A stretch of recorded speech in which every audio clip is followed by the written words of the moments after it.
I'm just going to look really awkward on this. This is the new start. Stare into the camera. Is that working? Are you working? God, I It's hate not going to this say camera. yes. Type it. I don't know, sometimes it bleeps and sometimes it's not. It says bye-bye. It does say bye-bye. It's a very It's- kind camcorder, it's a although very- it's really bad. Like, Fiona's amazing camcorder over there and my appalling Chinese knockoff. Oscar But nominated. it's out of warranty Don't be racist. because it had no warranty. Oh, Fantastic. God. Is it plugged in? No. Ah, there we go. Anyway, No, no, hello. How is everybody? We're just setting up. Don't mind us. This is the fun and games we come to every time. We should just jump straight into this. Huzzah! I think we were here yesterday, so we should all remember what's going on. But we'll just muck it up. Yeah.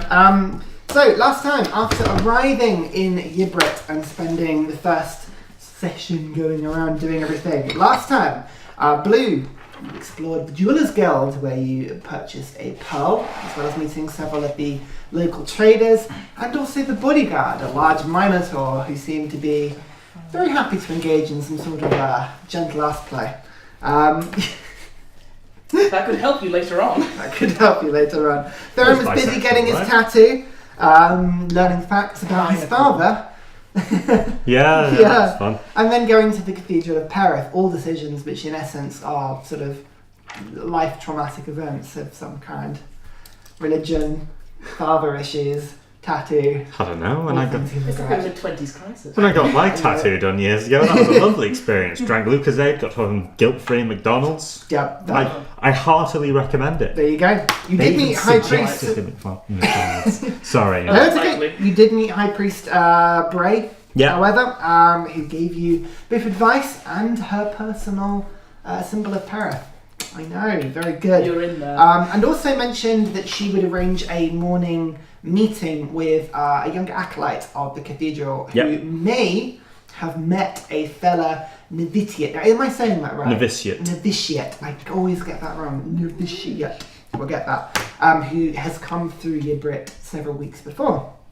Aubrey was busy Hey! smashing the serpent It to me. bits in the Cathedral of Xanor fighting pit, where you discovered the very populist, excitable, Romanesque worship ceremony, which just seemed to be essentially staged combat in the name of the Dwarven god of war. But as you do, seemed to be good fun. You've been invited good. back the next day. You heard talks of a weekly tournament that you then tempted / challenged Theren into. We'll see how that goes. That'll be interesting. After all meeting back up, you all managed to make your way to the Adventurers Guild, where you met back up with Odie and Vincent. You met a rather drunken and flamboyant individual, Blue certainly did, of the name of Leighton Shanks, a purple-skinned tiefling in the guild itself, and you were all, after some heated discussion, taken to your own individual rooms where you all slept fantastically, except from the startling realization in the morning of Blue that, and to clarify as well, when you look at your instruments, so the circular metal disc that's sort of inside the hurdy-gurdy, it is cracked and it looks damaged. It's very difficult as you look at it to see whether or not the damage is superficial, whether you've just caught it somewhere, like there's a sort of superficial scarring on the outside, or whether the issue is more fundamental. You actually have very little understanding of the substance yourself, whilst you know of the fact that people from Melis used it. The specifics you're not sure of, so there's a little bit of uncertainty there, but apart from that, you all left. As you get up in the morning to make your way down, you've already all pre-purchased breakfast. We'll knocked off the gold for that. And the party finding out very quickly that food and drink can be very expensive on Yibrit, the rock with no natural resources, but there we go. You all meet up in the bar in the morning. Now, you all have various things to do. Is there anything apart from the chatting and the drinking? You can all sort of do this as you would like, but otherwise I'll sort of ask, what are your characters getting up to today? Yeah. Well, Theren shall be on his way to the cathedral, stopping at the forge for his new swanky splint mail. Perfect. So you're going to the forge. Yep. You've got a date And then straight to the cathedral after that. Yeah, perfect. And you go to the cathedral after that. Blue, what are you up to? I'm going to try and catch Aubrey before she disappears. Okay. Aubrey! Hey. You alright? Now I can do this identify spell. Yes. Should we have a look at the illegal substances? Theren just goes, someone tell me he's doing it the wrong way. Yeah. I thought you probably. You know what? I should have thought about first before going off to talk to people. You're much smarter than you think. I didn't have the pearl until today. There was a lot of ass slappery involved. Let's have a look at this thing. What? Who tells anything about Right, that? I need 10 minutes. Okay. Is it 10 minutes for a ritual? You tell me. Have you got the identify spell? If you ritual cast it, it's 10 minutes added to whatever the normal casting time of the spell is. But this is just something that anybody who can ritual cast can do. So bards can ritual cast, I think wizards and clerics and druids and all these people can. But effectively it means that you don't have to use a spell slot to cast a spell, but it's really slow. So it's an out of combat thing. We'll do it in my room, shall we? Yeah. Okay. Cool. Perfect. Okay. Just to make So we'll deal with this first. There is... Okay, Shout at the top of your voice. so if you make your way up to Aubrey's room, Aubrey's room is very similar to yours. It's a very sort of standard hotel room. You've got drapes there, carpets, rugs. It's all very nicely furnished. Aubrey probably has a slightly better view of the sea than yours. I don't know if it's favoritism or not, but... Yeah, you say that. The bed, the covers are everywhere. Like, there's pillows everywhere. Couldn't get comfy. Yeah. Method. There's like things everywhere. Wonderful. Now, Aubrey, you have You've been there one night. the enclosed scroll case. Mm-hmm. So, what would you two like to do? How does this work? It's like you open the scroll and then there's... What? There's the stuff inside. I've never seen it. No, you have. Have I? Yes. Okay. I can't remember. Good. Definitely seen it. Oh yeah, no. Several occasions, I Right. think. The other thing, do you have to touch it? That is a good Because, question. as far as I remember, none of us have touched it. Not even Grumak. So I'm... Oh yeah, it is. Yes, it is. He says It is touch. suspiciously. Shall I give it a go?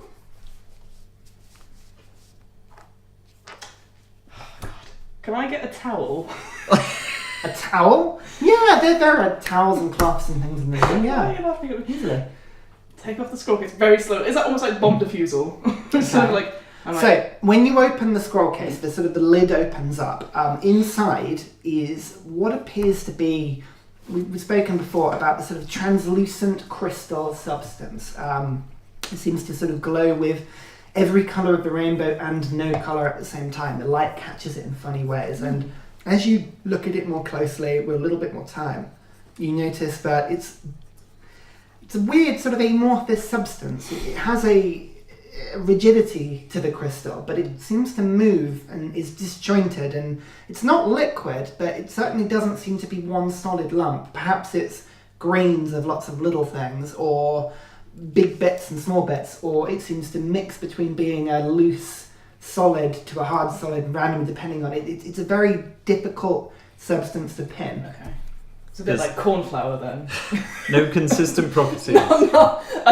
Sure. You throw it up in the air and it's like, it's a ball. Yes. Ah. It's a bit like cornflower. Is it touching the sides or is it like held in place? Where something... It feels like somebody has literally just taken the scroll case and has poured it Oh, it's in. poured. Okay. I didn't know. Or There's... put it in or something. Yeah. Okay. I drape the towel over Blue's hands. I want to see if we can hold it first without doing anything. Ooh, do you think this is wise? What if it goes through I'm gonna towels? be honest. Towels are porous. Most things I do aren't particularly wise. And I pour... Should we do it? Oh god! Okay. So, as you pour That's 10,000 the tube, gold. Are we having a fight for this later? there is a moment where it's kind of, it doesn't appear to be moving, and then it's Put it back in. slowly back. The almost seems to like sort of flow out as half a liquid and half sort of light. It seems to take a sort of ethereal nature to the substance. It just sort of glides out in a very strange thing and starts accumulating on the towel. You see a small, very small amount of it on the towel. Blue. Yeah. That's enough. Yeah. Sort of take it. It's on the towel. It's there. Nothing seems to be happening right now. Do you feel burning? Is it smoking? Nope, Phil is all good so far. Okay. Yep. Go for it. Okay. I stand 5 feet back. Use the tip of one of. Are we really gonna do this? I trust you. Touching it though. Just put one of your claws in. Okay, You'll be I'll fine. One of my claws. Can't Are you look. touching it? Okay. You watch. I can't look. Can you make a Constitution saving throw for me, please? Oh no. Oh, Natural 20. Okay. Holy shit. Aubrey. There's a moment where nothing happens, and the tip of Blue's claw touches the edge of where this matter seems to sort of differentiate between it and the air around it. It's a very... But it just suddenly... and the light just ripples up Blue's arm. You see the substance, almost like a sort of flow of arcane power, just almost blows Blue 2 feet backwards. You see his entire skin light up. Air blows around the room. It's paintings are knocked off the walls. Towels and bedding is flying around everywhere. Blue, you're stumbling back, and for a second or two, your vision totally goes. It replaced by colours and light and static and just the ultimate head rush, as you can still see, but everything is brighter and more focused. Oh, Jesus Christ. Absolutely intense. So, may I make an Arcana check for me? Because I know some Oh my god. natural 20. 20s, 2 natural 20s, fucking hell. Right. Sounds like that's exactly what we needed. So, Can we you keep this going feel- all night? You haven't cast Identify, have you? Because that's a 10-minute ritual. You just 11 touched it. minutes, Right, yeah. Fine. You look down, and the substance on the towel is gone. The whole thing, probably like a small portion of whatever was in the tube, has now disappeared, and you just see Blue. Blue now looks totally normal. You feel a rush of energy, life. You feel that arcane sense inside you is burning bright. Power flows through you. With a natural 20, you get the distinct feeling that had you discharged magical energy during the day, spell slots perhaps may have recovered. Okay. Specifically with the amount that you poured out, you reckon that you would probably receive 2d6 worth of spell slots back. The rush is like nothing you have felt before.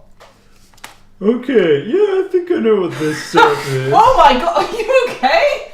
I put Has- the scroll. I put the. Who case said back in. that? I think I'm still Blue, I blind. stand over him. Are you okay? Colours. So many colours. Blue.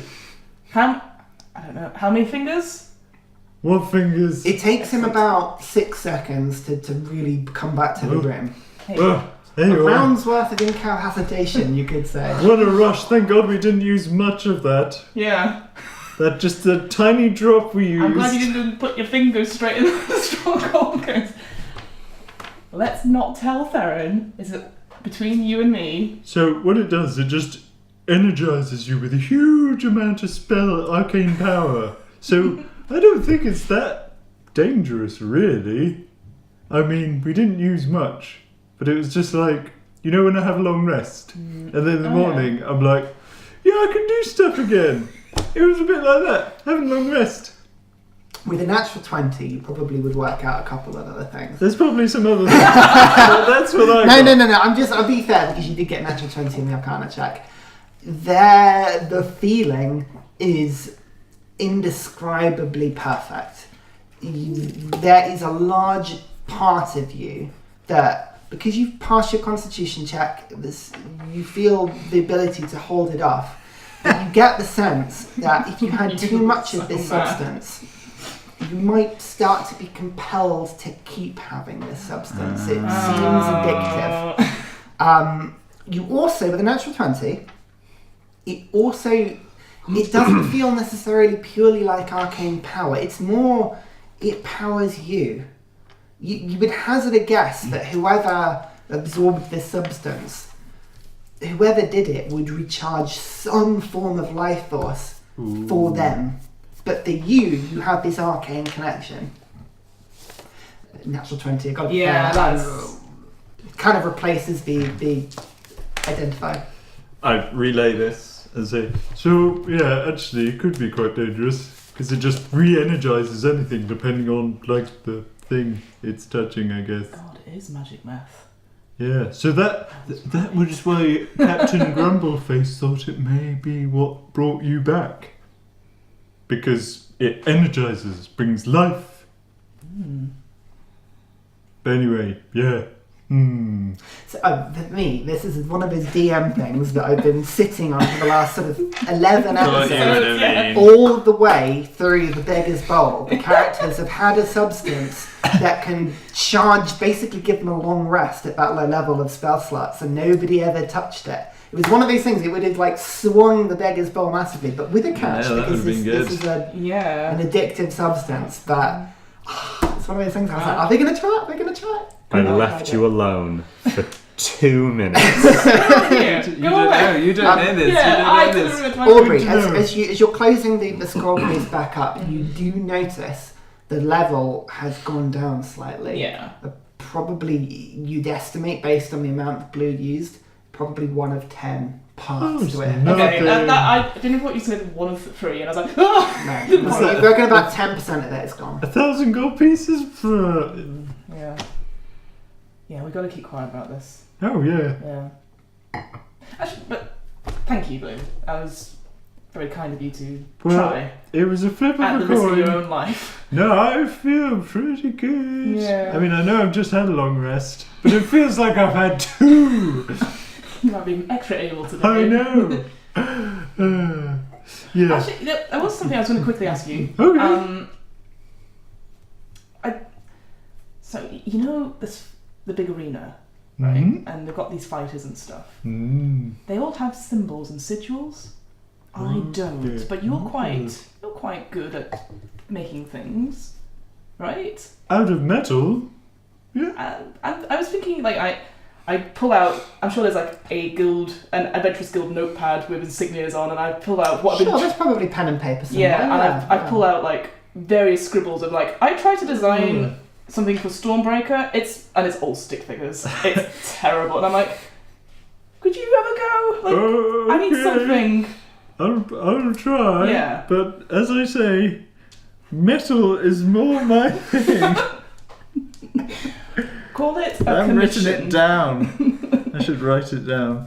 Yeah. Okay. Yeah. I just like I want it to look fierce, but also Okay, amazing. Yeah, write this down. Fierce. Maybe a lightning bolt in there somewhere. Amazing. I want a good tagline, Stormbreaker in there, you know. Tagline, Yeah. perfect storm. That sounds great. See, you're so much better at this. Okay, I have a thing. And I'm saying these stick figures. It's just pictures of me, right? But terrible, like grumpy face, crossed out, slightly smiling, with creepy face. No. So. Okay, and you want that to emblazon what? Like I just want it as an idea so I can take it to places to get like. I don't want to say T-shirts made. It's all about merchandising. It really is. No, that makes You sense. told me to think about what I would do. This is what I. This could be a bit of a money-making scheme. It could. I was thinking banners. I want royalties. We'll talk about that. Yeah, we will. I want those things that are like bags, but also totes. You know, all those things. Maybe scroll cases. Okay. Yeah. I have a thing. Have a thing. Yeah. Yeah. Never drawn before. Ideally before. Okay. Well, I'm glad I asked you and not Theren, because I don't think Theren would have been very good. Well, I don't know. He seems quite... They probably had a lot of time doing nothing at the order. You're right, they probably didn't. Well, you know, I imagine it as they'd have varied to those, like, physical exercise matched with kind of thinking and philosophizing. Well, but no creativity there. I think it's I don't know. Anyway. Sorry. We turned serious there for a moment. Well, So Yes. the two of you discuss plans of one last thing, sorry. Sorry. We've touched your horrible, Oh, sorry. evil object. When we get a mo, let's try and identify his crazy sword. But we'll ask him. I was gonna say, apparently the big thing about this whole adventure is consent. Yeah, it's all about magical consent. consent, people. I think that'd be Magical really consent. cool. Though, again, only if he wants us to. I'm sure he will. Because he's our I'm friend. sure if you ask him. I mean, if I go up and say, hey, can I have your sword? And try and take it from the scabbard, I'll be eligible. This place will be burnt to the ground. Not even waiting for it. Let me sword. You hold him up! Okay, great. Great, good chat. Good chat. I don't really know what I'm doing today. You're just going to fight? No, I was going to go into the marketplace for a bit. Okay. Ooh, actually, Theren? Oh, crap, he's gone. We can go back downstairs. We'll walk and talk. Theren will have gone by this point. Okay, I'll head to the forge. Okay. I will see you. Yeah. Are you coming to the arena today? Yeah, I'll swing by. Yeah. It'd be nice to have my family. Do you think inspiration? You know what? It's not really magic-y. It's me just making you feel good. Let's not chance it. No? I don't want to be found in contention of the rules and everything, trying to make myself a big name here. Okay. But I appreciate it. I will just cheer you without any extra 5 slots of power. I don't need it. Okay, off to the forge. Bye. So you don't get any bonus spell slots because you didn't have any missing, if that makes sense. No. But yeah, that would I'm not going to inspire her during the fight. That's fine. So, Theren, you make your way down to the forge. It's still early morning, maybe an hour after sunrise, but already the forge is in full swing, lit. Actually, a fairly busy sort of period. 6 of the 12 forges already lit. You can see various guild folk, artisans. You can see various apprentices already running around, getting fuel, looking for ore, sort of just manning the bellows, all the sort of jobs you would necessarily see. Fargrim, fairly easy to spot. Already you can see him working by the forge closest to the shop. He sort of nods as you come over. Fantastic. Please, it's ready. If you come and we'll fit it up for you. And in Dwarven, I respond to him and go, thank you very much. I appreciate that I am here early. I'm quite eager to see it. No, it saves me in Dwarven again. It saves me from a lot of early morning-ish. It means I can crack on with my work. Please, come in. Excellent. And spends the next 10-15 minutes fitting you. In some places, the leather needs to be adjusted. He puts in sort of buckles in various places. Every now and then has to open up a small cut to sort of put a bit of wriggle room. You can see the metal has been stitched in. It looks like a finely wrought suit of armour. It's new and shiny. How does it feel in comparison to my old chainmail? It actually feels much better fitted, and actually he spends some time fitting it to you. So just little things you hadn't noticed, sort of lifting your arms, the occasional sort of leaning left and right. There's much more flexibility in this set than your last set that you hadn't noticed. It's very much custom fit as opposed to typical sort of issue. Yeah. Now you had sold him your sword, which you've already given him. Yes. Are you giving him your armor as well? Is Yes, that the I'm thing? giving him my old Fantastic. chainmail. So he takes that from you. You can see him already starting to sort of clean the nicks out of it. But yeah, you have a set of splint armor. Nice. What does that make your AC now? 19.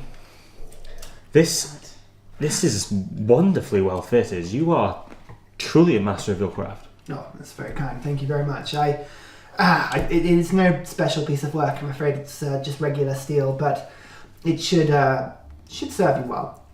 I have spent years training in that chainmail, and this feels the comparison. There's no words for it. Yeah, I wouldn't say cheap and cheerful with chainmail. It is still expensive armor, but it's very much designed as one fit all. This hopefully, because we've geared it to your limbs and to your size, hopefully it'll serve you better. And as I say, if you do come across some more money and you fancy the upgrade, I'm sure we can do a discount. I always will willingly take my armor back. Wonderful. Then I shall be back should that day come. That's very kind. May it protect you. Thank you. And I shake his hand. Yeah, shakes it back and sort of pats you off. So that's at that point. Blue is probably wandering over. Try and hide a little bit. Okay. Perfect. You'll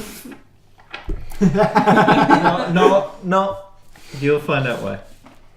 So I don't want Theren to see me, and I'll wait for him to leave. Okay, make a stealth check. 20. 20. Unnatural. So, yeah, come. Nope. My arm is amazing! Oh my god, this is brilliant!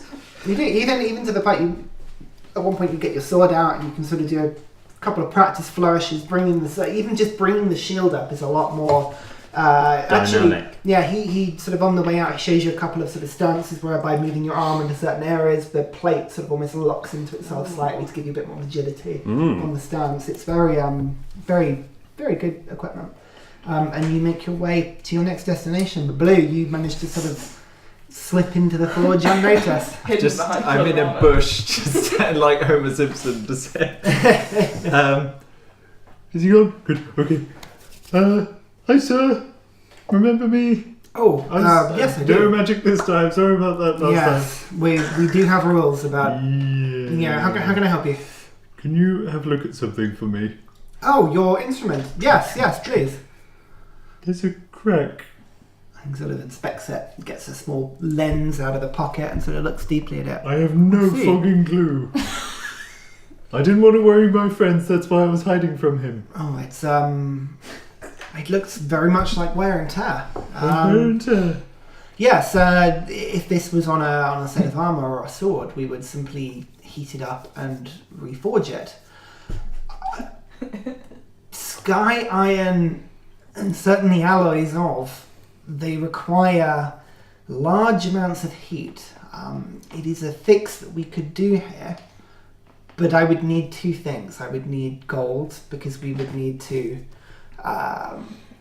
being truthful, in order to heat the forge as hot as it would need to get to melt the alloy and to reforge it, we would need elemental salts, and those are expensive. It would take 500 gold to power the forge. Ooh. Looking at it as well, you can see do you see the edges, and he shows you just sort of where the instrument has sort of been rubbing against it slightly. You can see the material is worn down slightly. Without changing the shape of the disc, I would need a little bit more of the alloy. I can fix it without, but it would be a more difficult fix. And we don't know what that is. Unfortunately not, no. Might spend 11 minutes with it later. He sort of thinks about it for a second. There is one place you could go. On my travels in the Inner Sanctum, there was somebody I learnt from, a master of the forge. He never came to Yibrit himself. He didn't like civilization as much, but there's an island far to the northwest of Yibrit called Frostwale. If my master is still there, he will be at the base of the mountains towards the north of the island. He was an expert in as many types of metal and alloy as I've ever seen. If you're looking for answers about what it is or how to fix it, I can certainly give it a go, but if anybody knows how to deal with substances like that, it would be him. What's his name? No. Hang on. Take your time. Oh, his name, my master. About this. Begin with an A. Sorry, Ryan. No. Gorvas. Gorvas. That's a good Ghorvas. Gorvas. Okay, thank you. You've been very helpful. Also, can I just buy a greatsword quickly? A great sword? Yeah, just anyone will do. Certainly. Mostly for practice. Okay. Yeah, easily done. Yeah, so that'll set you back. A great sword, which, because you're not a citizen, Oh, yep. Sorry, I should have looked up the price. I just had this sword now. No, that's okay. A great sword is 50 gold pieces. I can do that. So with the tax, 55. 55. There you go, sir. Yeah, he provides you one. Again, a fine-looking blade. Heavy though, much heavier than your sword. He gives you the scabbard. He sort of teaches you how to sort of put it sort of over your back. It's too long to sort of hold on your hip like your regular sword. A heavy weapon, but a great sword. Awesome. Thank you. You've been very helpful. You're very welcome. Please come back if you need more large weapons. I can certainly help. Awesome. Okay, bye. Fantastic. Aubrey, what are you up to? So, I basically I want to spend all morning before the fight. Okay. So what do you think? Researching or trying to find out a bit more about the marketplace to see if there's a shop available to either invest in or buy. Okay. So I thought That's you what- meant to buy something. No, What you're looking for a space or is a shop. yeah. Okay. I'm happy to roll for it. Fine. Yeah, I won't get you to roll for it. That would be. What would that be? Can you make me 3 rolls? I actually changed things. Can you make an investigation roll? Okay. Can you find the Foxtons? An investigation roll, a history roll, Mhm. and a straight intelligence roll. Okay. So investigation roll What do you is get? a 3. Oh, 3. History is a 14, and straight intelligence is 15. 15. Yeah. You wander around for the morning. You see various sort of elements of Yibrit. The guild hall area. The buildings all look pretty established. You go journey down to the lower markets. The back streets. There are certainly the odd shop or two that is empty that you find either boarded up or unused. But most dwellings in Yibrit are busy, and most shops even have people living above them. Space is very much of a premium. Yeah.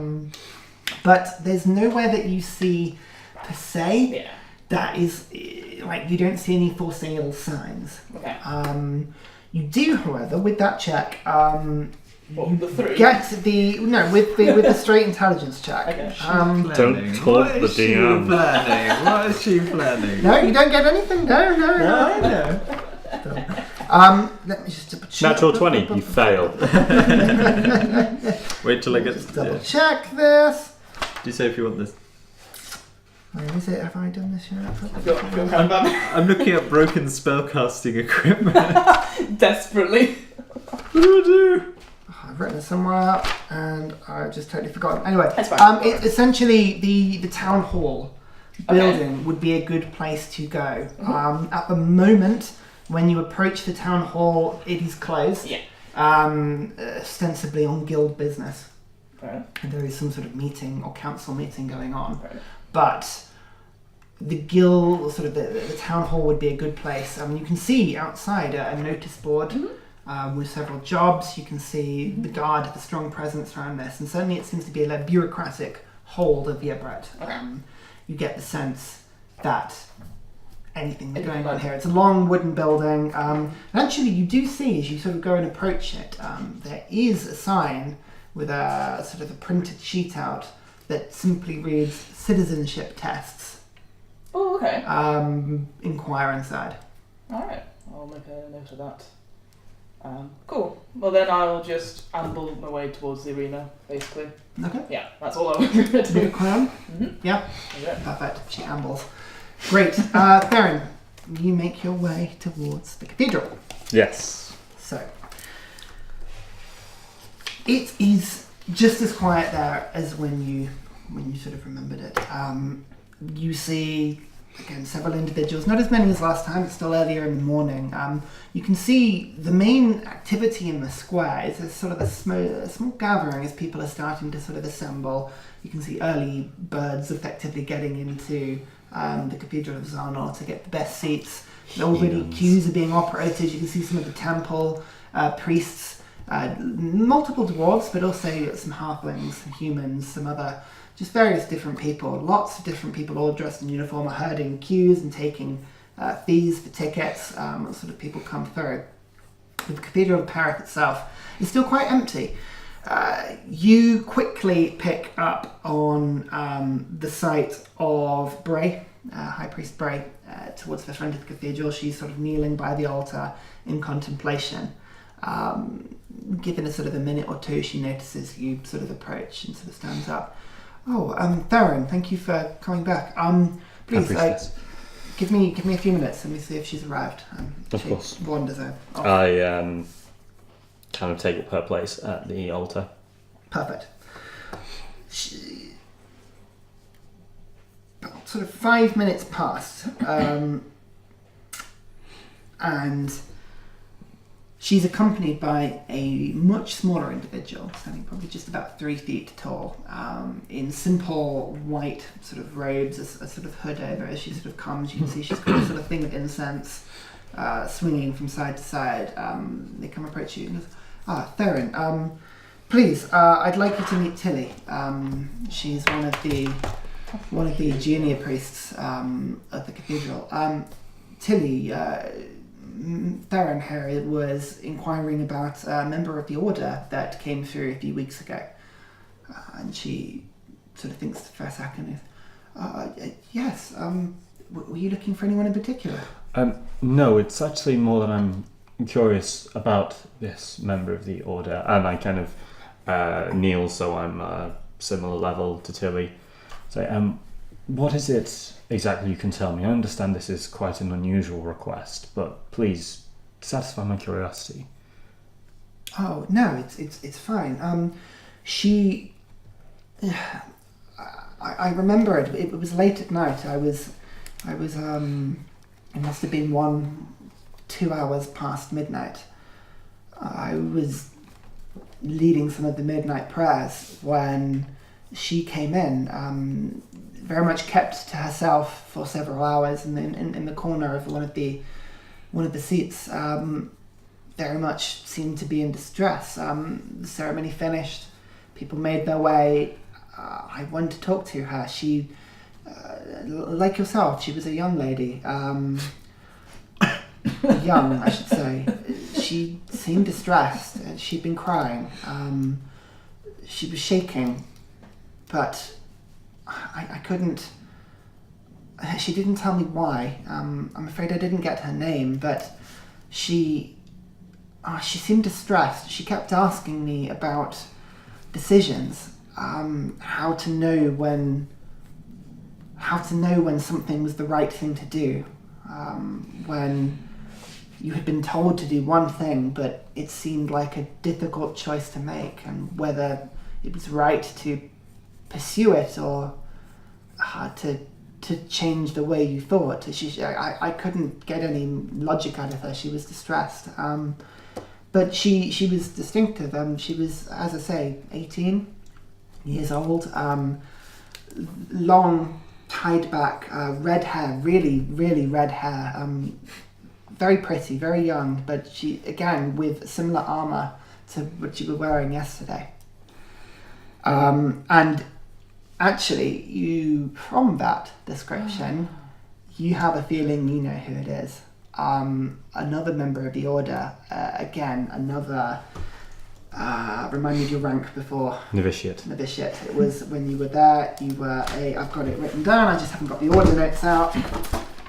What was your rank before? Acolyte. Acolyte. It was another acolyte within the order. She was 3 months or so older than you, and so left on her journey before you did.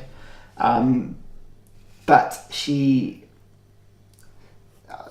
somebody that you had taken notice of before. She was a very distinct character, very tough, very proud, a nice individual, one of the few people that was not a friend is a strong word, but she had time for you and respected your ability. God, are we tracking his first crush? A young lady named Kazaki. Acolyte Kazaki. Kasaki. AI. Ki. You do. She had given you no indication of what she was going to do. Human? Human. But it sounds like her. This woman, long red hair. Would you describe her as fair? Fair? What do you mean? It sounds. Forgive me. It sounds as if someone I've met before. A young human woman, a few months older than I. Quite tall, proud, incredibly beautiful.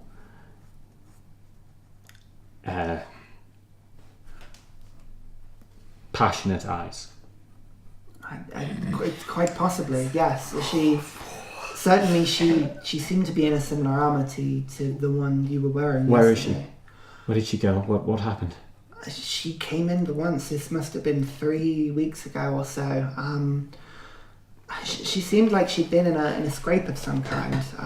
You could see she'd been fighting some of the injuries on the side of her face, but that she hadn't. Those notes down. There was nothing else. Or she just kept going on about decisions. How she had found something and she didn't know whether to confront it, which she knew would be a bad decision, but one that she couldn't let go of. And she left shortly after, and she hasn't been back. I'm afraid I haven't seen her since. Did she give any indication on what this matter was or where she was going? No, unfortunately, only that it was a choice, some sort of confrontation or some action that needed doing that would put her in danger. Was there anything else you saw, any indication of where she'd been, any unusual scents or anything? No, only that she had been fighting and she had been crying, but apart from that, I'm afraid not. As I say, she one thing she was in the cathedral and next she wasn't.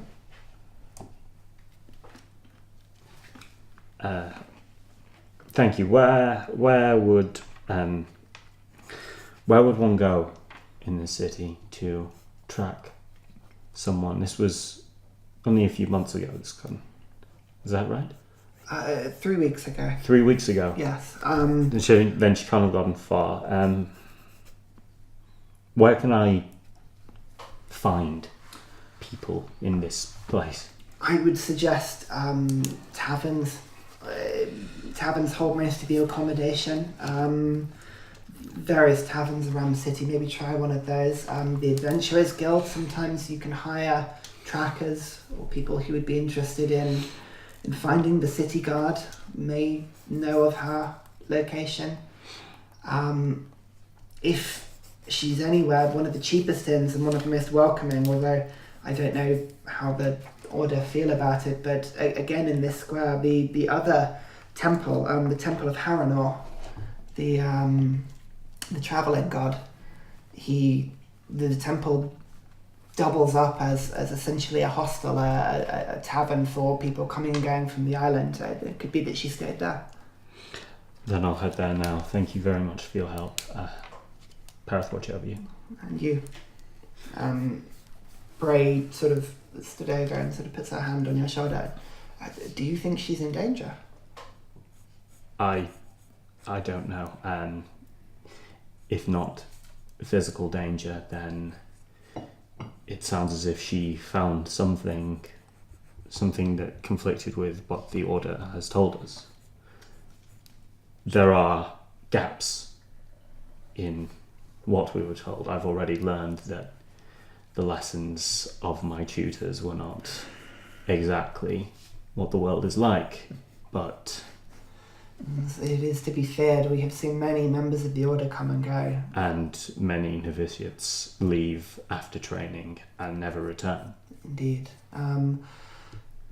If she appears again, I will alert the other members of the clergy, see if we can spot her if she does come back to Cathedral, and check in every now and then, and I'll let you know if she's arrived.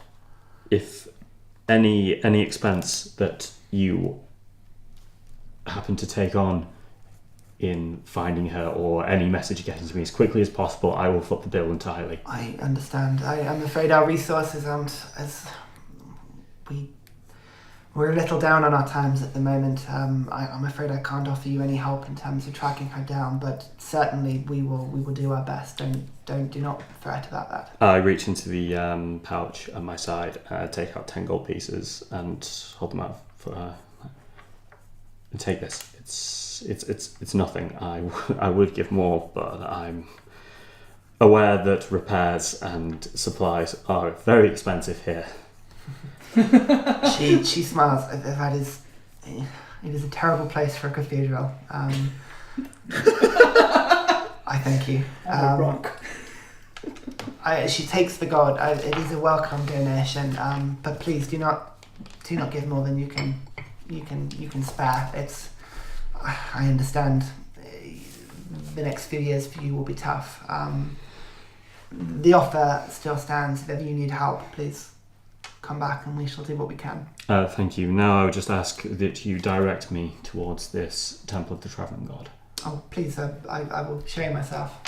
Thank you. She leads you out of the cathedral and into the cathedral plaza. You can see now on your right the Cathedral of Zarnoth, a large stone structure, but to your left a much more rickety wooden building, a very large wooden building with 3 floors, each with a balcony. And you can see on the doors and in various windows the figure of Horanor, which you would know, again with your religious training, is the winged messenger god, the travelling god. You can see the eye patch, the missing hand, the tales of adventure and exploration in the high seas and travel. Often you are told about this god, not in necessarily positive terms, a flighty, treacherous, foolish, reckless god who leads crazy, ill thought out adventures. It's all under the category of not para. Exactly. But Just adding another god to your list. Heathens. Have a look around. There is a high priest, but nobody particularly in charge in there. Just ask around and see what you can find. Yeah, I go straight up to the High Priest. Wonderful. So, what we shall do, just for the sake of expediency, is you can talk to the High Priest. Can you, as you talk to other people in the cathedral and make your way around, can you make for me an investigation check? As you go around and see what you can gather from various people. Ooh. Investigation. 19. 19. Okay. Oh. So, Oh yeah, the girl with passionate eyes. I remember her.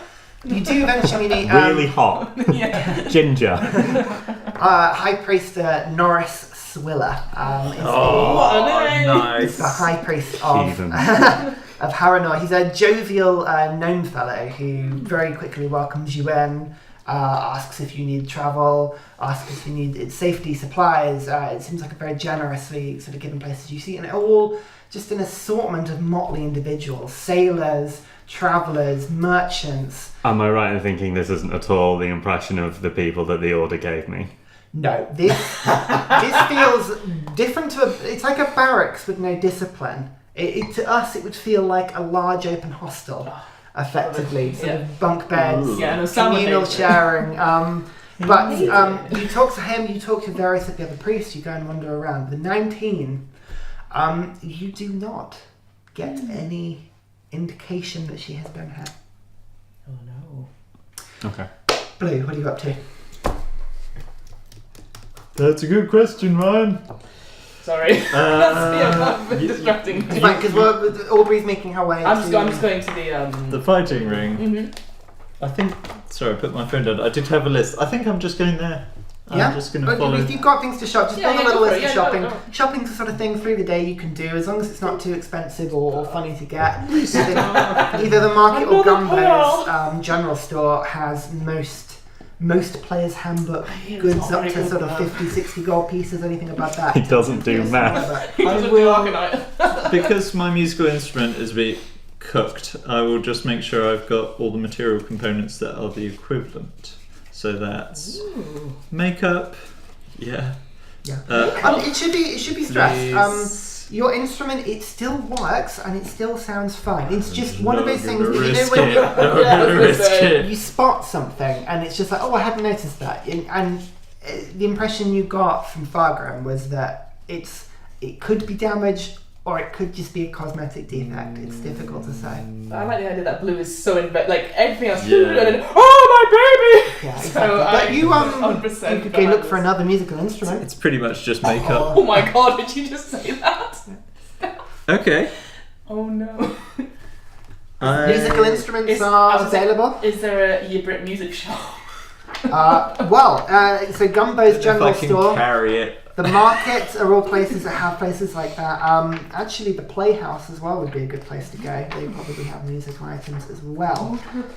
Why can't I stop picturing blue with a French horn? Close.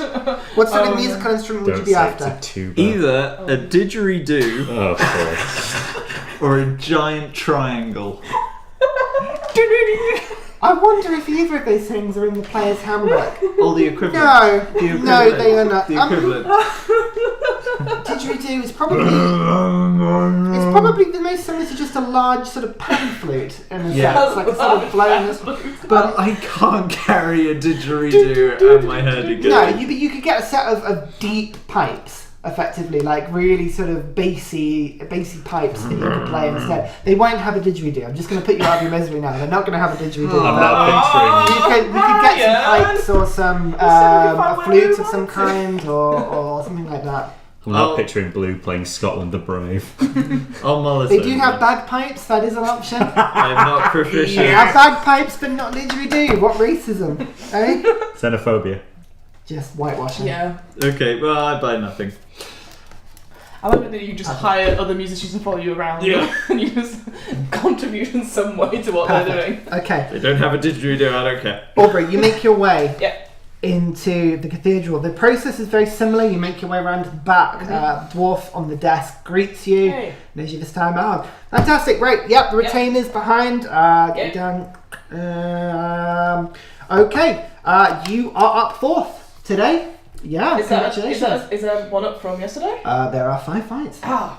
There you go. You're making your way up in the world. Yeah. Fantastic. Yeah, make your way through. Please come Yes, through. thank Come you, through. thank you. And takes you through.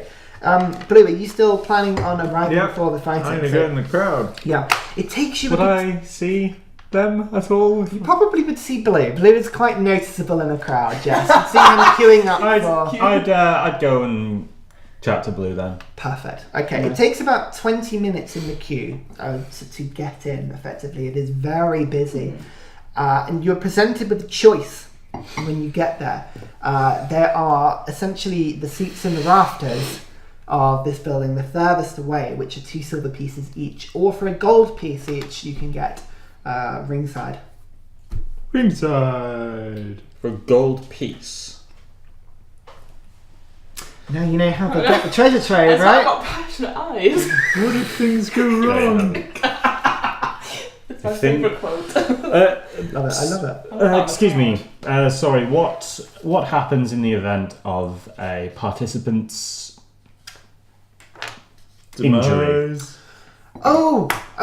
Then you can see this like a sort of female human sort of is sort of trying to herd people through the crowd. You can see she's got sort of cropped brown hair, sort of in a sort of bowl cut round. She sort of looks. Oh, don't worry about that. Oh, it's absolutely fine. Yes, the participants they hack at each other all in the name of the Lord. But we have priests on standby. We have healers. We're very proud to say that no one has died this cycle. Fantastic. Oh, That's not a wonderful claim, is it? With the amount of fights we have, that's quite the achievement. I'll have you know, we have all healers on band, so don't you worry about that. Everybody's safe, although it's pretty brutal. But that's just the sport. maybe we buy proper seats for the grand event. Oh, which you're going to be in too. What? What? What? What? What? You were drunk last night. No. Oh yeah, I wasn't there. What about? You flew up to bed. What about? You had at this point Oh. literally flown up to bed. Yeah. I'm supposed to fight one of your combatants? Not what, today, today? though. I don't know when. Part of the tournament. I can't- wasn't I there. can't remember when. Oh, but- the tournament! No, this is just our daily prayers today. Yes, you want to come back on the 6th. After, everybody will be pretty busy, but after all the ceremonies have happened, make your way around the back and sign in. They'll have a list there. I'll buy a good seat for that one. Jesus. What happens to your combatants? No, what's the? I'm Oh assuming God. there's some sort of There's a big incentive. queue So at behind this him point, trying to she's get. like trying to herd people through. People are sort of grumbling and going, "Oh, the combatants. Fucking Oh, tourists. they're all worshippers of the church. We get volunteers, mercenaries, fighters, gladiators from all over the inner sanctum who come to compete in the name of understanding our Lord and really the prize of competition and I have some benefits." armor I need to test out. How do I do it? As I say, at the back, if you're looking to compete today, then run now. I'll see you later. Oh yeah! Perfect. And she points you around the back. Yeah, Blue, you have very much left in your seat. How much was it again? 1 gold piece. 1 gold for No. ringside seat. 2 silvers Even with for both of us in, for regular still seats. still For don't want to plenty. be close by. 2 silvers. I love it. Good luck. Though. It appears that there's also a standing area that's for several copper, but these are completely sold out. You have to get there early for those. Totally. Next time. Standing room only. So, you make your way in. You are greeted as you go up through the rafters at the sides of this large stone building at the hugest amphitheatre you have ever seen. The space here, especially in Yibrit, a very enclosed, tall, it's just a very oppressive city. There's just space here. A huge sand pit and a big oval around. You can see in the distance at the bottom a dwarf, again in shining armour, sort of tassels and sort of flamboyant robes, with a loud voice is welcoming everybody and sit down. What a spectacle we have for everybody today. Is everybody ready to worship? And everybody goes, ah! The crowd is sort of coming in. You hear stomping and noises. The noises is incredible as you are led round and up to the rafters to the sort of north side of the stadium, and you can see down small figures in the bottom are sort of getting ready with portcullises on the sides, and it's all very exciting. A small family sort of like nestle into the side with you, like a sort of young girl looks up at you and sort of waves. Before the father sort of like strangers like, come on, sort of grabs her and switches seats. So it gives you a funny look. Oh man, you're that guy at concerts.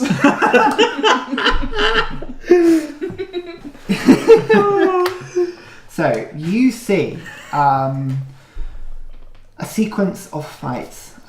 Essentially what happens is that 2 people are led into the arena. There is some prayers, some singing between competitions, and then a horn is sounded and 2 people then fight.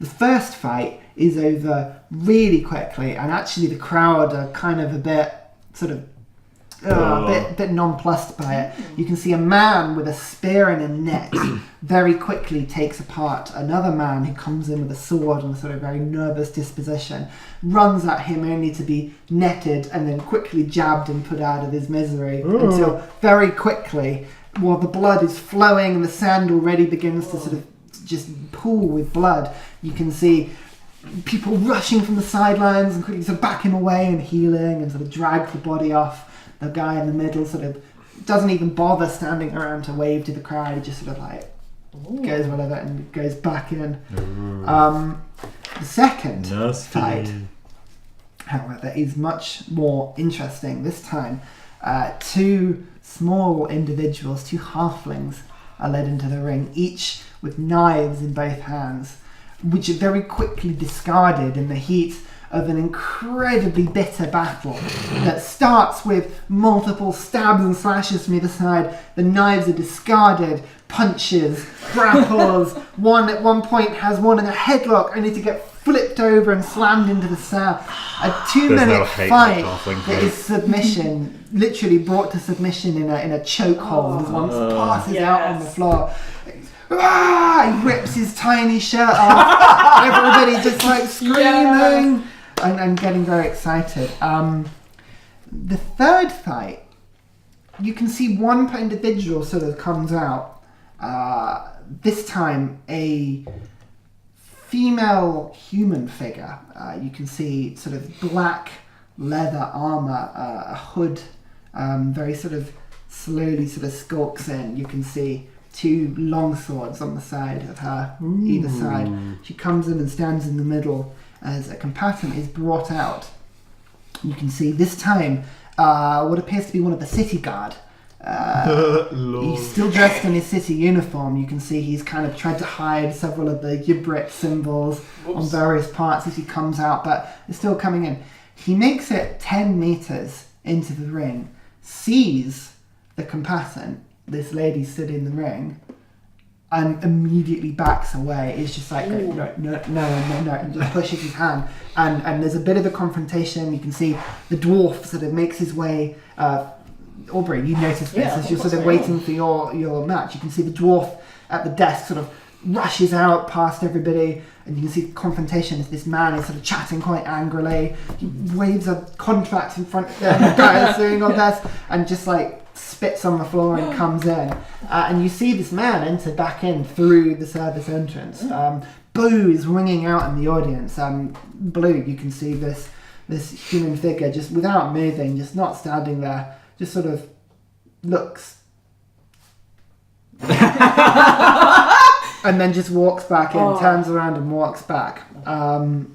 You can see the dwarf is now arguing with this man. I'm not fighting her. I saw her decapitate someone last week. She is dangerous. She should not be allowed in here for daily sessions. She should be limited to... Hey, who are we? Who are we to stop? People want to come and pray. People want to show their glory. Then that's fine. You know what you signed up for. Yeah, you owe us a fight. And there's this shout as they sort of shouting at each other, going back down.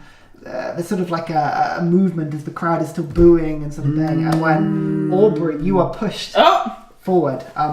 By this point, Theren, you have made your way round the back, and pretty much the contract is given to you in the same way. Although actually... So a late finder's fee. Last minute dropout. Citizen. No, by the time you get there, when the dwarf sort of very discontently sort of makes his way back, sort of is talking to people, and you probably would have seen him before, he sort of looks down the list and goes, I'm sorry, we haven't got any more room for today. We can get you out tomorrow. We've got some space tomorrow, but unfortunately we've got even competitors. What's all that booing? Oh, God. This would have been before, just to put things in chronological order. Can I not hear it? No, this would have been a conversation before. So you would have had time to go and join Blue up before the combat started, if that makes sense. Just to get things, I'm doing this out of sequence a little bit. But Yeah, cool. So if there's no room, Theren will just sort of nod, go back and pay the 2 silver. Yeah, and you can make your way to Blue. There is still some space in the upper rafters, so you can easily come sit next to him and watch it all next to happen. the family. You see what Blue's seen. It's actually incredibly brutal, and there's a lot of blood when it goes wrong. People come and quickly, like, sieve and rake the sand to sort of hide things. There's some minor magics are used to sort of clean up. But it seems like combat, just sort of melee combat. Until you see Aubrey. So, Aubrey, you are led out. The dwarf sort of like, for God's sake, comes out with red-faced and angry. Just, it's the third time that's happened with that competitor. That can't keep happening. I'm going to have to stop inviting her back. Who is she? She doesn't actually give her name. She's literally unknown, but she's yet to be beaten. She's taken part in, she looks down, 27 bouts, and she hasn't lost once. Well, I mean, if they just walk off, then that's not really a win. Oh, yeah, but they only walk off because she was winning the first ones. The first one? Anyway, right, your fight. And you sort of looks down. Okay, you are next to... you've got the hammersmith today. Ooh, that sounds great. Right. Excellent. Forward you go. Thanks. Any tips? So I'm pushed out. Yeah, don't get killed. Okay, cool. As you are led out, I don't think that's been washed. You see Aubrey get led in to this ring. You can see the buns, the great axe shining. There's a murmur in the crowd of recognition that you notice. And sort of a quiet clapping, and then a much louder clapping as the other individual comes in. This time, a female dwarf, plated in what appears to be full plate armour. You can see a large maul in one hand and a shield in the other, and she stomps her way through, like her armour leaving huge dents in the sand. As between her weight and the armour, she sort of comes through. That is very impressive. She sort of looks over and just like baying to the crowd. They sort of they seem to recognise her. The dwarf in the middle, the priest. You're back again. Yes. Thank you, No, Aubrey. thank you. It's contagious, isn't It it? is. Oh, yeah. Well, best of luck. Thank you. Any tips? He sort of looks over. That's a well-armoured one, this one. Yes, I realise that. You seem to... you went for the Sunder technique last time, didn't you? Is that what it's called? I call it the Aubrey technique. Yeah. Maybe not You're a that. bit more precise this time. Okay. And he sort of goes back and goes, everybody, I bring you the next event! And there's a horn. And as the horn bellows again. Heathens. What's the time? We're going to take a quick break now. No! And we'll come back to this. So, see you in a second. So, Fiona, Me. roll initiative. Yeah. Thank you very much. Ah. Did you get a natural 20? No. Right. Oh no. I got a 5. The dwarven lady sort of pulls her helm down. You can see the shield come up and the maul on the other hand. And charges in all her dwarven speed and goes to immediately clob your knees as she comes in My knees. with the attack. My weak spot. I don't think so. It is a... I've just got to remind myself of the attacks in 17. Okay, so does a 17 hit you? Yeah. Yeah, the maul makes contact with your leg before you can react. Man. 5 damage. Fine. Here we Just go. flats against you. How do you respond? Oh, I rage. You rage. I recklessly attack her. The two of you, as you're watching him, you see Aubrey just get taken aback by the speed of which this just flats the leg. There's a moment where Theren, you're like, I mean, you should be ready. Clearly, like, only one thing was going to happen, that was combat was going to start. That dwarf is very impressive. Yeah, how can you move that quickly in like a It bucket? takes years of training. And then you notice, above the arena, looking back, the clouds swirling slightly, like a storm has begun. And you see the familiar crackling of lightning, just in bits and pieces from Aubrey hitting the ground around her, almost uncontrollably as she rages. That familiar, you can feel it in the air, the static building, the crowd, the noise sort of going. Definitely not magic. Surely this is breaking their own rules, isn't it? Somebody in the crowd leans over. No, we spoke about this. Cosmetic magic apparently is fine as long as it doesn't interfere with the combat. What would you like to do? Recklessly attacking her. Recklessly attacking, That's go for right, it. I am. Still seems quite intimidating. Ooh, no. Hang on. Oh, it's a 19. A 19. You go with the swing, and this dwarven lady sort of grins, sets herself, and there's a moment where clang off the top of their shield, just misses the top of their helmet, fractionally. You see her arm get taken back as she and just brings it down and clubs over the top in retaliation. It doesn't hit, unfortunately. What? Does a 17 hit you? Yes, it hits me. Yep. You take 6 points, so half to 3. Sorry. She clubs you back. What would you like to do? This might end up quite humbling for her, really. Oh, well, maybe. I want to recklessly I attack doubt it. Go for it. Reckless attack. That's 2 11, so it'll be 17. Can I use luck? You can use luck. This is going to burn out very quickly, I mean, guys. she got eaten by an alligator. Nope. Sadly, No. This time again, the axe Sure, if comes anything, down that made and it she worse. sort of just sidesteps and thwack into the sand as you go for the uppercut. Again, she retaliates and goes for the arm as you're pulling the axe out of the ground. 17 to hit. No, Yeah. 16 to hit. I can't remember. 16 to hit. Yes, that's... Your hits anyway. Yep. Only 4 points of damage, so 2. It's It's going to take a while to chip away at this. See, what the dwarf's going to do is just tire Aubrey out. What would you like to do? I'm Go for it. Keep attacking. Keep attacking. Oh man, I'm gonna for everything. Nope, that's going to be a 17. 17. Now, again, this time, there's a moment where everybody thinks this is going to hit the legs, and the dwarf just sits herself on the ground, swinging into the shield. Sparks everywhere as the lightning from around Aubrey now is getting brighter and brighter as it arcs into the sand around her. The dwarf retaliates again, this time shunts with the shield to try and knock Aubrey off balance. 22 to hit. Yeah. Oh no. This time 8 points of damage, so half to 4. As she whacks you right in close, you can see her smirking face hidden behind the juggernaut sort of created by this armour. Alright. Can I, with that shove, pretend to go to the ground, grab some sand and throw it up in her face? Yes, you can. Make a sleight of hand check. All's fair and... As a 7, but can I... As opposed by a dexterity check. Can I use luck? What did you get? 7. You can use luck if you want. I'm going to use luck because I need everything now. Okay. Come on. Oh, that's 21! 21. Well, she rolled a 6, so it would have been fine without luck. That's fine. You sort of go out and Go for it.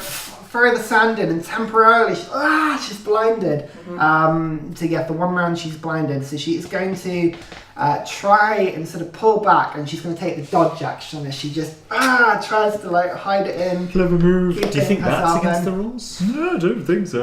What do you have to do? Duck around behind if I can, and no, just ordinary attack this time. Ordinary attack? Yeah. So she has disadvantage because she's blind, but she's taking the dodge, which means it's regular. So it's a regular strike. That's fine. Perfect. Make a regular attack. Stonebreaker. Yeah, No. that's 14. It doesn't hit. No, I'm sorry. This is high AC. It's fine. No, she's So sort of close. wiping her eyes out. Bitch! I'm gonna get you!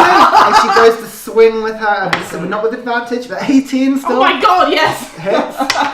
That's 7 points, so 3 points of damage. Oh my goodness. Bloody barbarians! Oh, I would have 28. taken out someone by now. Okay, go for it. Do you want to get some natural 20s in there, Ryan, so we finish today?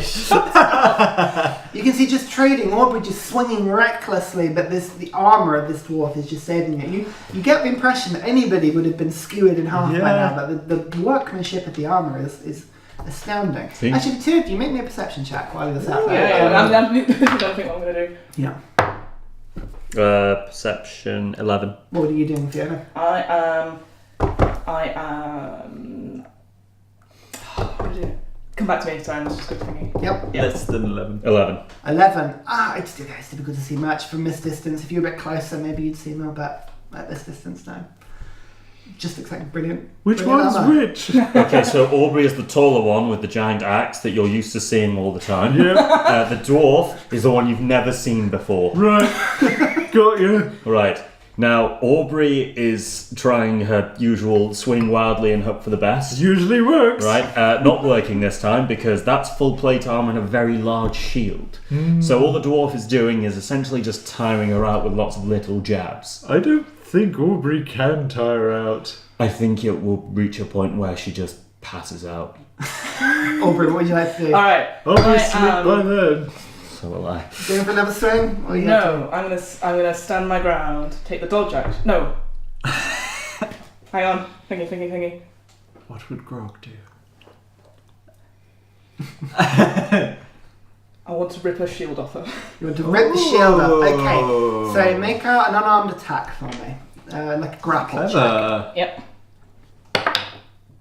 Oh. That is a 14. A 14. Wait, is it a strength check? Because I get advantages. Let me just double check this. I think to make a grapple, I'm trying to remember everything. we're gonna say we're making a grapple. Sorry. But I have a feeling you've got to make an attack roll before the grapple check. But let me just double check because this is important. It is Because important. if it is, it Alright, means match the commentators up AC. there in the box. The AC is going to make a big difference if it is like that. So let me just double check this. Okay.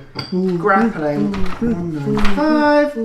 So there's always 1 point in the campaign with Dungeness, just has to look everything up. 195, I mean, grappling. you should know this by heart, Ryan, surely. I wish. Don't talk to the DM. So you make so to scrap that. Make a strength athletics check contested by the strength athletics Ooh, so check if it's athletic, do you want me to roll of again? the opponent. Alright, So I'm going to roll again then. athletics check. That is okay.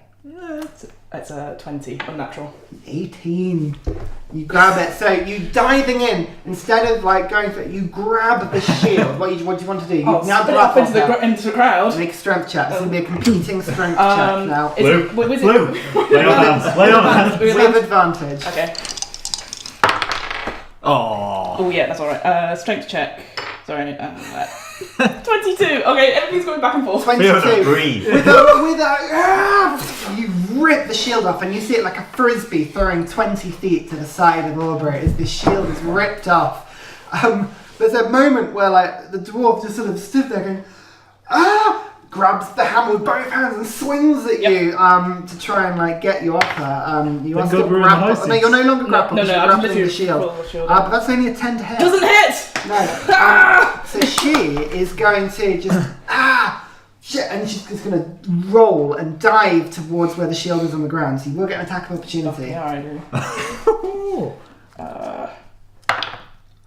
It's a 10. 10. The axe just thwacks into that. You see it going sparks as it sparks into the side of the armor, but just dashes off as she rolls into the ground next to the shield. But it is your turn now. Alright, I want to run up and kick the shield far away. Okay, make an attack roll because of the heat of the battle. Attack with Yeah, what? an armed attack. Okay. Well, it doesn't matter, they're all +6. I don't know why I care. Oh, that's 11. 11, yeah, just about hits. Make a strength check for me. Oh, advantage. It's not a particularly good contact, but... Ooh, it's just strength check. It's 21. 21. You see Aubrey go to kick the shield and just skim the side of the shield. Doesn't make good contact, but the strength of it just flings off like way to the side of where she was kicking. You know when someone kicks a football to go at goal and it goes for a throw-in? Similar sort of thing, but my god does it go. Another like 20 feet to the side. The dwarf just... Let's fucking try. Yeah, this one just an uppercut this time with the maul to see if she can get you. That's a 17 to hit. Yeah, it is. But does she, if she's on the ground... She kind of stood herself up. Did she now? It's all part of her, like, she's not yeah, prone, yeah. so I'm just giving some Just at that But she's height. two-handed now, so it's 8 points of damage, so 4. Whoops. Okay. This time, Not as good. you see for the first time, instead of getting a sort of a decent sort of a glancing impact on Aubrey, this one catches her arm, and you see her arm get funked up in its side, the bottom of her jaw. There's a moment where she stands back, just. I hope she doesn't want me to heal her after that. What would you like to do?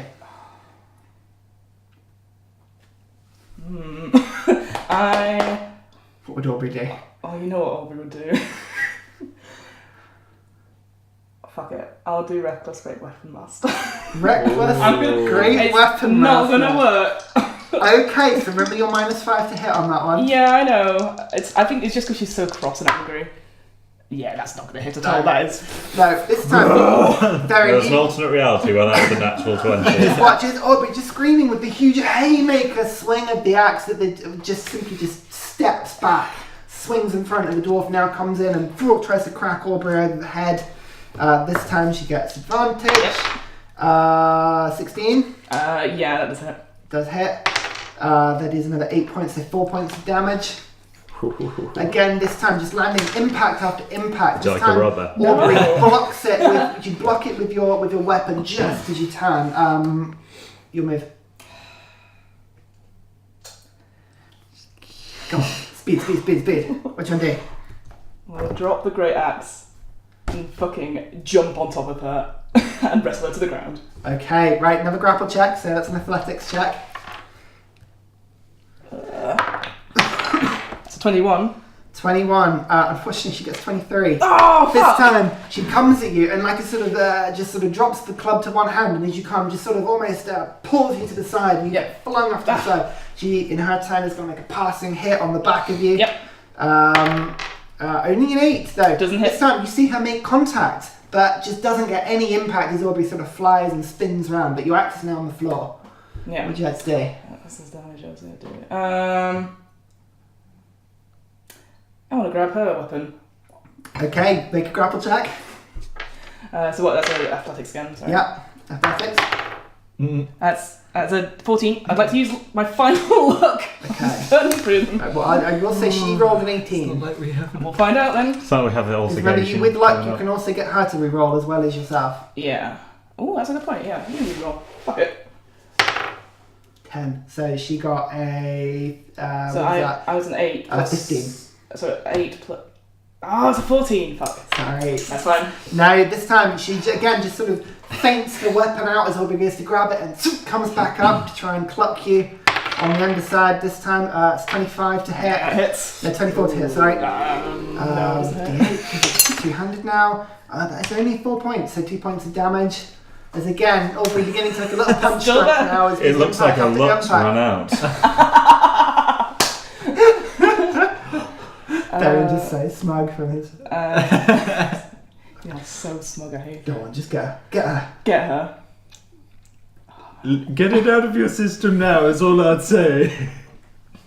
No, I'll wait. Yeah, good. Rise luck above with it. that. She and I will have a wonderful chat about this later. Right. Oh, it's the smugness. It's the worst, It's awful. isn't Are you I two can feel gonna? it coming are you down. two Down gonna over fight again. again? I am. That's already going on. Having blue. am going to step back. Yep. And take the dodge action. I'm like, fucking come at me then. Okay, right, you sort of Not dodge sure what away. she's doing here. She's going to sort of circle around and try and sort of stand over the axe on the floor, Yeah. and she's going to try and take an attack at you at disadvantage. She's not clever enough not to attack you while you're raging, so that's fine. 17 to hit with disadvantage. Oh, is a really? 19 and a 12. Ah, yeah. Uh, Oh, 19 and a 12. This time, that is 5 points, so another 2 points of damage. So you've gone down from 45 health. What are you on now? 15. 15 health. Still here. But this time, again, a crunch as this one hits your arm. You can feel it beginning to bruise Wow. already. Just blue and Theren. She's like, I'm coming. I'm coming. Yeah. Come on. You haven't hit me once. I know you haven't. I'm. Sand in the face again, fuck it. Yep, go for it. Side hand, right? Sleight of hand, yep. Against a dexterity check. Natural 20 now. Oh, that's a She 19! dodges out the way this time, just sort of like brings her helmet and it just scatters against the side of her helmet.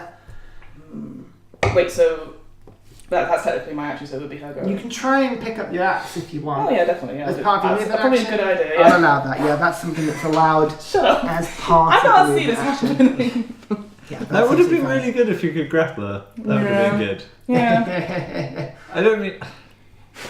Yeah, you can interrupt with one object, that's Cool. absolutely fine. Fine. So, take the axe. She's gonna, this time, as you're going to the axe, Yeah. she's going to dart to the side and just run away from you and you go after her shield. So you can take an attack of opportunity against her. Nice, sweet. I will.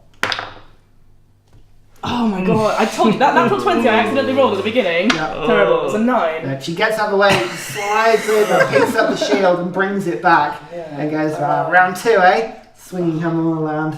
You can see the crowd at this point are loving it. The twos, the furries, the weapons being flung. There is much more enthusiasm in this fight than there was in any of the other ones. You can see people are chanting, Hammersmith, Hammersmith, Hammersmith, as the thumping is there, people stamping on the ground. You can see the priest in the corner waving his arms and just sort of bringing everyone to battle. You just hear it goes, salvation through fighting. Heathen. What would you like to do? Oh, I'm running out of options. Okay.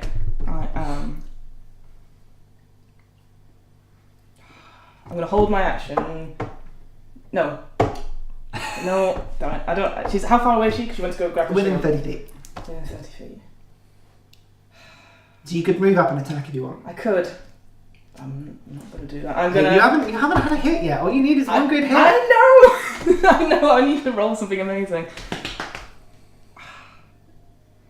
I'm gonna hold my ground. Shut up. Wait till she comes closer to me to attack, and I want to try and spin her hat around so she can't see at all. Okay. Yeah. Fine. So you hold your ground. Yep. In her turn, she brings the shield up and sort of sits there and waits for you to come. I knew it. A smile on her face. And as you Yeah. sort of wait there and you wait, and the plan just sort of breaks, you lose concentration on your rage, Yeah. unfortunately. Fine. You can see again the lightning sort of crackling and fading. There's a moment that the crowd are like, oh, is she tired? Is she knocked out? I've seen this happen. They fall over like minutes after the hit. So, could be happening. You can go out the sky immediately starting to brighten again. And you hadn't noticed how dark it had got at that point until the sun now coming back through the clouds. What would you like to do? That's rubbish. I am fucking gonna rage again. Yep. And I'm gonna attack her. Mark that rage off. Yeah, normal attack or reckless attack? Normal attack. Normal attack, well she's taking the dodge action, so with disadvantage. That's fine. Why you're not enjoying this, guys? It's good. Really good. That's No, a 10, yeah. she sidesteps and goes to hit you again with the roll. 21 to hit. That hits. Yeah, the 6s. I haven't been rolling these. So it's 4 damage after the half. So So 11, 9 half to 4. Yeah. Yeah. What is it to do? I don't know. I'm gonna do the same thing. I'm gonna rip her shield off. Try that again. Okay. Make a grapple check. 6. No, it's 11.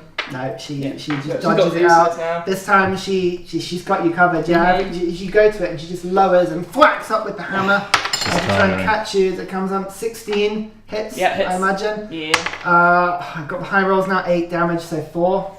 This time there's a crack as she catches Aubrey straight in the sternum. There's a as the crowd. You can see Aubrey, and it hurts. That one wings That really you. hurts. Blood comes out of your mouth as you sort of take a step backwards. Punch drunk. What do you like to do?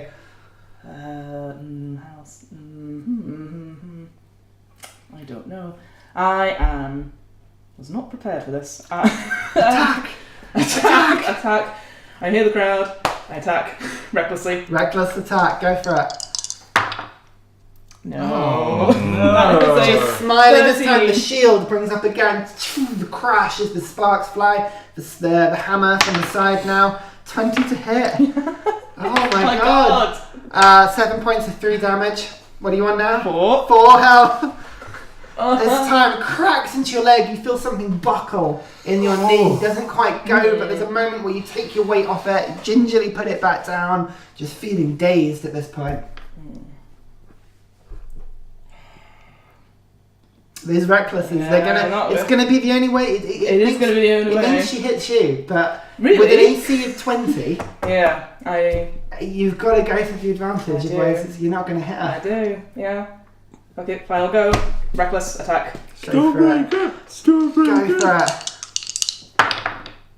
So that is a 24. Yes. 24 Please say hits. she's only got 1 health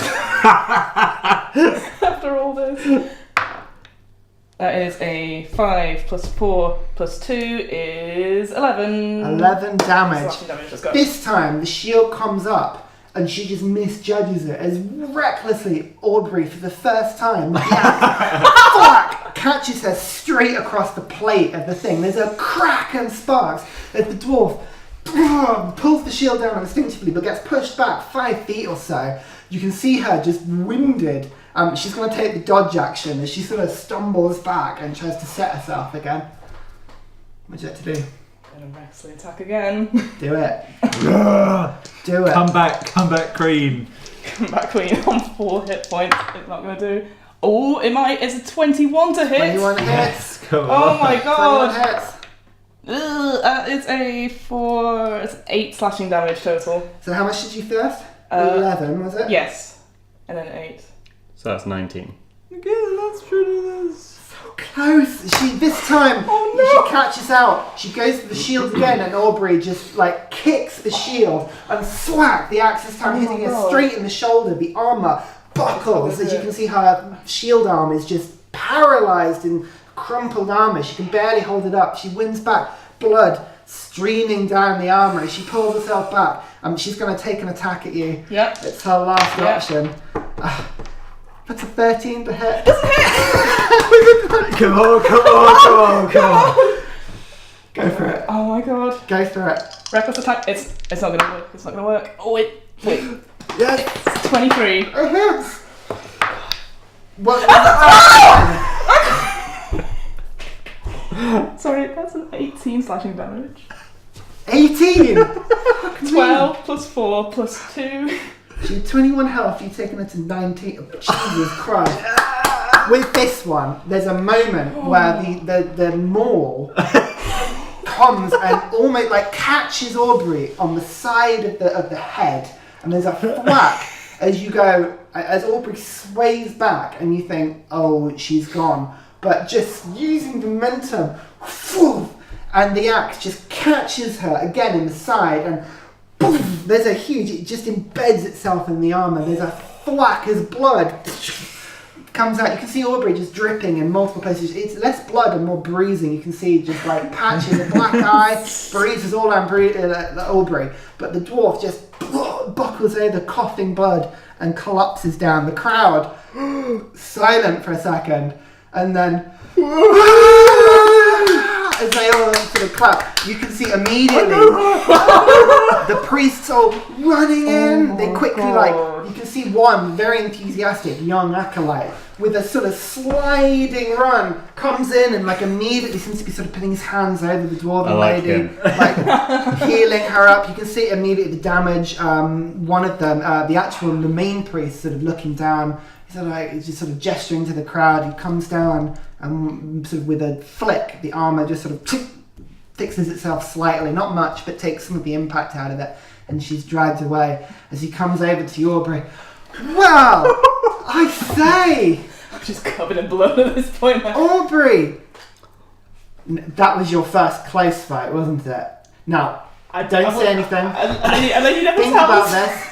Think about this. Lady, no. Go away. Yes. Think about the experience today. Think about how close it was, the thrill, the depth of your soul that you had to go to find the strength, find it, exploit it. That rush, remember the rush? I do. Aubrey, everyone! Stormbreaker! And then they're all clapping and shouting. I need to get that book back. As Aubrey is led away, the crowd sort of just clapping away. A small tear. What's on next? Oh my god. I don't know, I didn't make it in time. Oh, she was so good. Did you see that? It was very good. She does need to analyse the starting tactics, but God. it's good. In the end. I can't believe it. I'd argue more luck than anything at the end there, but still. Oh, I think I look ran out. That was just sheer rage. Oh my god, I forgot. High AC in D&D. Yeah, it's To be fair, I did forget we had that meeting later. That's I realised. Did you? Should we, Did you now? so it's like I did. Neither did I. In fact, I said to Ryan on the way here, well, here's what's going to happen. Definite. Theren's going to pick up his armour, Blue's going to want to talk to someone about that instrument, and Fiona's going to use all her slots before with the meeting. Yeah. The last fight is sort of a disappointment. The two people just with clubs, they go at each other. There's a bit of to and fro, but one eventually cracks the other around the head. It falls over. The crowd at this point still kind of not really paying attention after the last match. It was quite thrilling in that way. Put on a show. Aubrey is led away. They sort of look over you and just sort of they look at your bruises and check nothing's too broken, but they kind of just I send you on heard your way. crunching here and here and here. Yeah, you got hit badly. Yeah. Yeah. Just remember, just those wounds. Just think about them, appreciate them. It's all part of the experience. I totally do. It's all part of the experience. I don't think it's supposed to bend like this way though. Oh, it'll be fine. Okay. Anyway, you are a medically trained cleric. I understand. they go away, and again, 40 gold is brought to you. Is the dwarf anywhere? The female dwarf? The injured one. Yeah, the one I was killed. Make Yeah. an investigation check. Oh, they're not my favourite. That's a 5. 5. No, you don't find her. You're kind of a little bit punch drunk still. You sort of you wander around, have a look in a few rooms, ask a couple of people, but nobody sorry. they kind of push you up and get you out of the inner sanctum of the cathedral as quickly as they can. Before I go, if I can talk to that dwarf then. Yeah. Sorry, I couldn't find her, but I just wanted to leave a message for Housemith. Oh yes. Yeah, if that's all right. Oh, good going earlier. Oh, fantastic! You did really well. Yeah, I totally had it on the ropes, didn't I? You look a bit hammered. That's what she says to all of the others. Wait, is that her tagline? That's better than Perfect Storm! Perfect Storm? I haven't heard that one. Oh, good. Sorry, message for her. Yes, sorry. I just wanted to sort of pass on. I hope she's feeling better. And thank her for a good fight. That was the first proper challenge I'd had in a while, so... I'll leave the message. I'm sure you'll see her around here some other time. Since, we don't tend to let the victors talk to the defeated parties on the same day, but she'll be around other days, I'm sure. It's just great to be... Hammersmith, you'll probably see her down the forge. She's wife of Theren, the guildmaster. I've not been there. Cool. Have you not? Oh, just go down to the and he points you towards sort of the guild district and Cool. yeah. We're not we getting normally, a we normally discount. keep the defeated parties in for a Yeah, little we while. Yeah, sure. man. I just wanted to say it's nice to come across good, strong women characters who fight people. I don't have. Yeah. Yeah. All right. Thank you. Bye now. So I leave. you all you meet up sort of 3-4 in the afternoon, well aware that the deadline or the meeting point in a couple of hours now approaches. In the sake of expediency, just to keep the story moving a little bit, is there anything urgent you want to do before? Did I get healed at all? No. Okay. No, you were very much sent out. You would check to see if any of the wounds were Fine. fatal or really problematic, but no, you were not healed. And if you kind of ask for healing, they very much tell you that the damage is as much a part of the experience as the fight. Yeah, I get it. I appreciate. I love. I fucking run out. I'm just like. Yeah, but you eventually meet up with the other two. Philip! It's straight on me. I can also. Do you need? Did you see? Did you come? You were so good! Oh, thank you. It's amazing! I know it looked a bit dicey, but it was all part of my plan to keep hitting her constantly. You're leaving yourself to open at the start of fights. Alright, Dad. Okay. You're older than me, so that's a very strange reply, but alright. 16! Oh, thank you. 16. She's like a level 2 spell. Yeah. Mark it off. Yeah.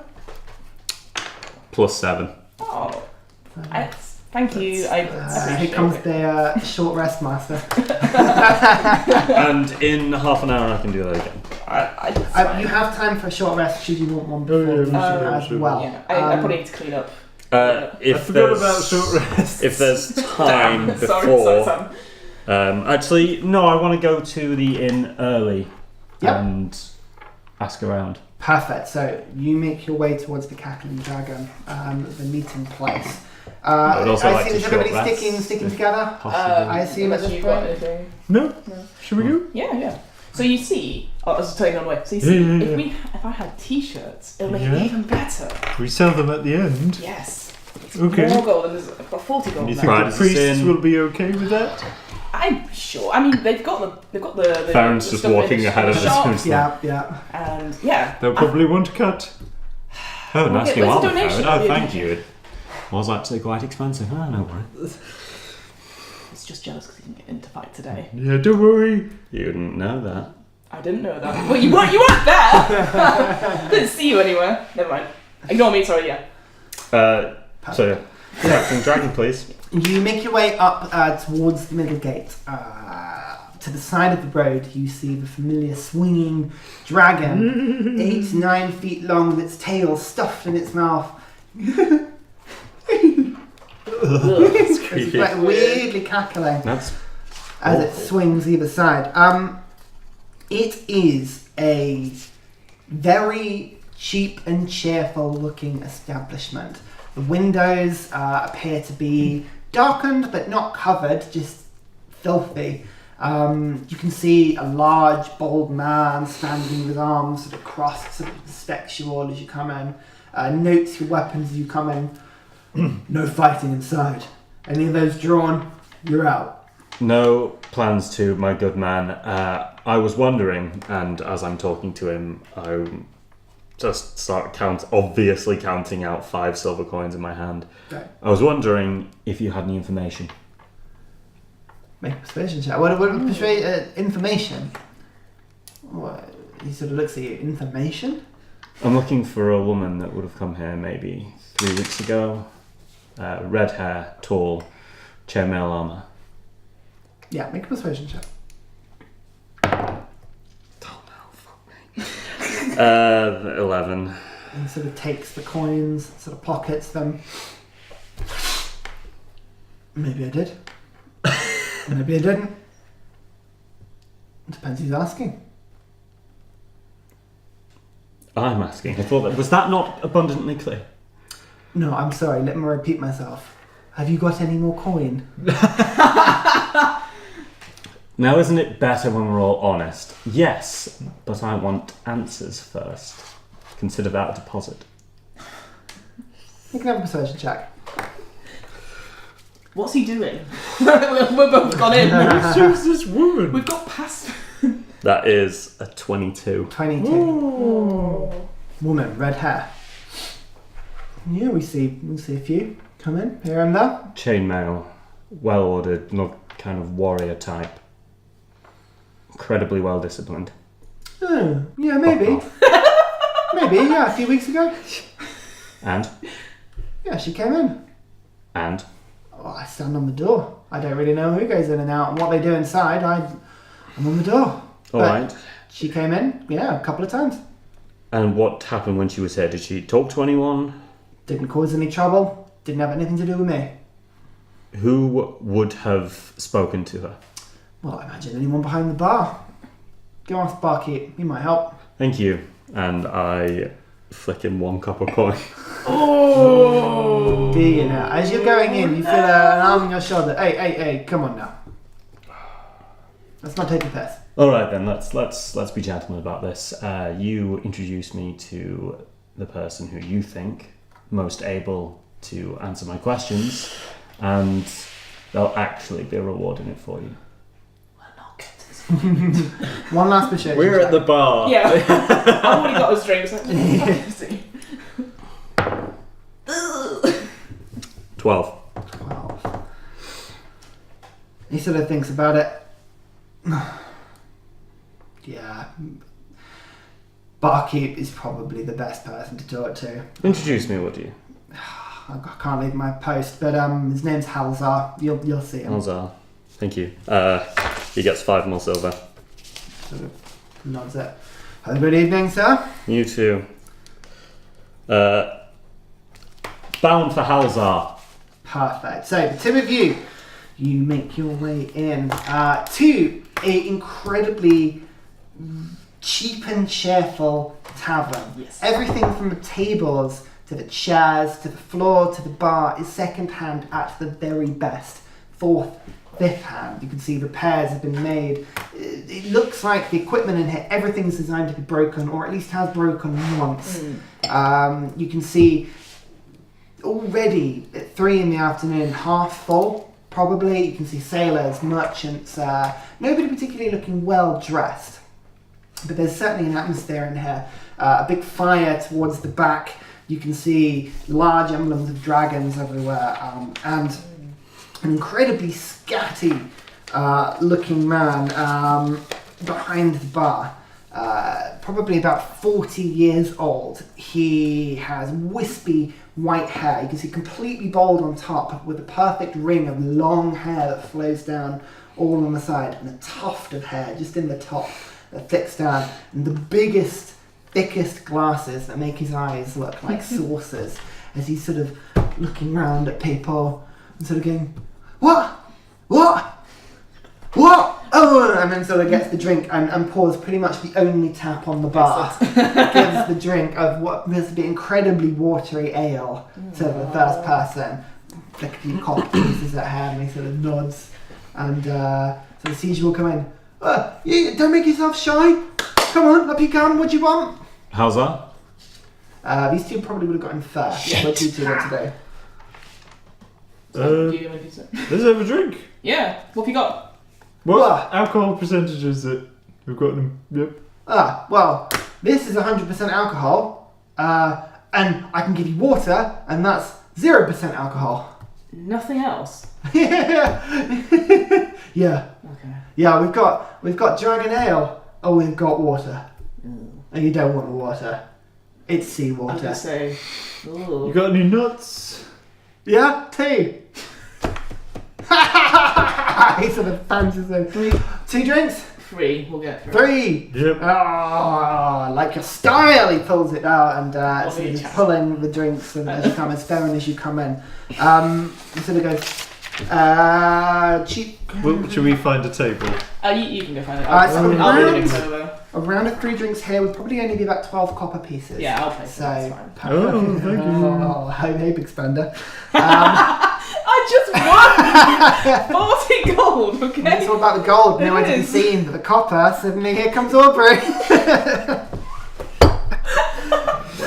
Theren, as you come That's in, never going away. Aubrey the you cheap. sort of like Not even squinting at the other two as you come in. Oh, God. Drinks, sir? It's alright, I've got him covered. Yeah. Oh, it was for him. Yeah. Oh, I thought you had substance to Oh, you. I'll be back. Don't worry, my friend. I'm Right. sure Better we'll make have a more, my show. good man. Are you, by any chance, Halzar? Oh, let me check. And he sort of like goes into his pocket and pulls out like a rag and blows his nose. Oh, you can see just God. snot. He kind of like folds it over and chucks it towards the fire.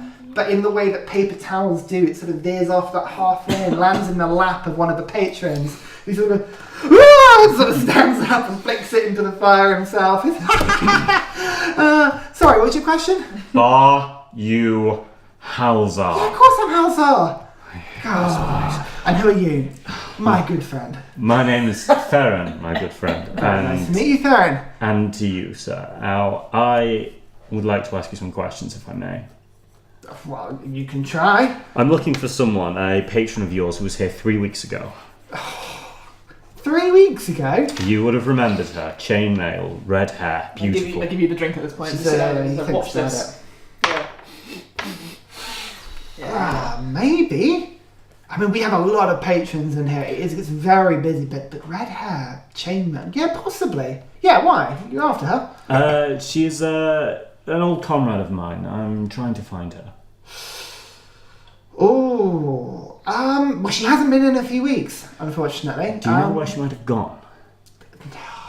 I don't, I'm afraid.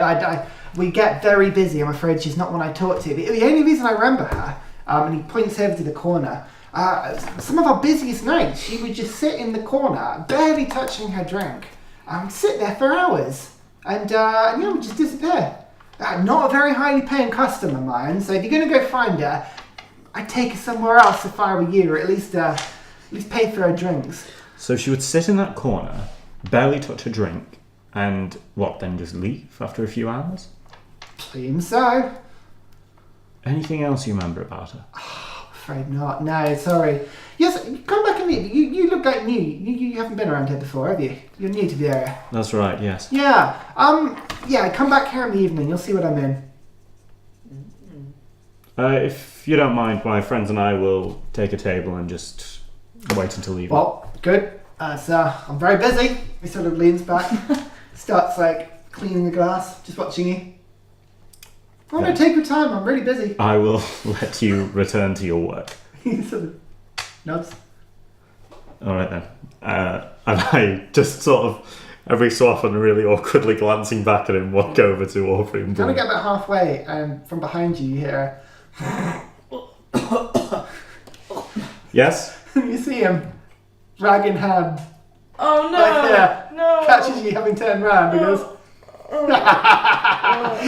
Just kidding. Puts it in his pocket. Awesome. Go on, go. I kind of just back towards the table, sit down, kind of nod at these two, and just keep looking at him. By the way, that man's about to throw a snotty rag at you, just... What, me? No, Why? I don't know, one of us. What have you said to him? Nothing, it's just apparently a thing that he does. Oh, that drink, it's I take the dodge action. Just for a moment, you're like, it's pretty It's called strong back to you. like a apparently. cat.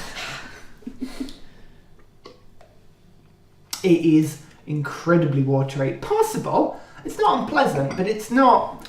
I mean, you could drink a lot of this stuff. I'll tell you what, it's a damn sight better than that earthy monstrosity we have with the tabaxi. No, he meant 100% alcohol's in it. That's got booze in, that hasn't. Oh, It's alright, you've got an intelligence of 9. no. Sam 7? doesn't. Sam gets it now. Right, so we're waiting here So for it's Grumak. like 0.5% alcohol. Yeah. We're essentially drinking Beck's Blue. Yeah. Sweet. Well, no, it does. Dilly It dilly. tastes watered Dilly down. dilly! Dilly dilly! Dilly dilly. Dilly dilly. It tastes watered down. Don't understand. Do you not know that? Oh. We will have some education Well, on tell you camera. afterwards, yeah. We're waiting here for Grumak, yes? What time is it? Probably a couple of hours before Okay. sundown. It's not like 1 o'clock. We're No. just doing it. Sure. Well, surely we should really think about where we're going to sleep tonight. Because it did say, Oh, yeah. I did kind of leave that bedroom in a bit of a state. Shocker. Really? Well, we could just rent one night. How much was it again? What, here? No, God, no. Adventurer's Place. How much was it? I don't think they said. It's You didn't ask specifically, No, but we I didn't. will tell you because, I mean, I might as well. saves us trundling up and Yeah, going, hello, how much is one I day? mean, at the end of the day, it's kind of that, isn't it? So, in terms of So an evening meal breakfast was Lodgings. 25. yeah, so an inn, it is comfortable. So it would be Times 5. Whatever the I normal know one is. it's wealthy technically. So Oh. it would be 2 gold pieces a night per person. Oh, that's... Per room. We know it. You can have your old room. Paying copper pieces. No, The rooms here, for instance, though, yeah, I was going to say. are 1 silver piece a night per person. Per person. But do we want to stay at the same place we're having this meeting? I would like to spend some time here. All I'm saying, I'm just planning ahead for if we survive. I mean, we will survive, but I mean, my vote is going in back to the Adventurers Guild. yeah. But I think you've got a good idea of scoping the joint. Yes, can I borrow one or both of you for something? Right now. For what? Well, yes, we have some time. Alright, do we need more drinks? No, you can take them with you. Where are we going? That corner. Okay.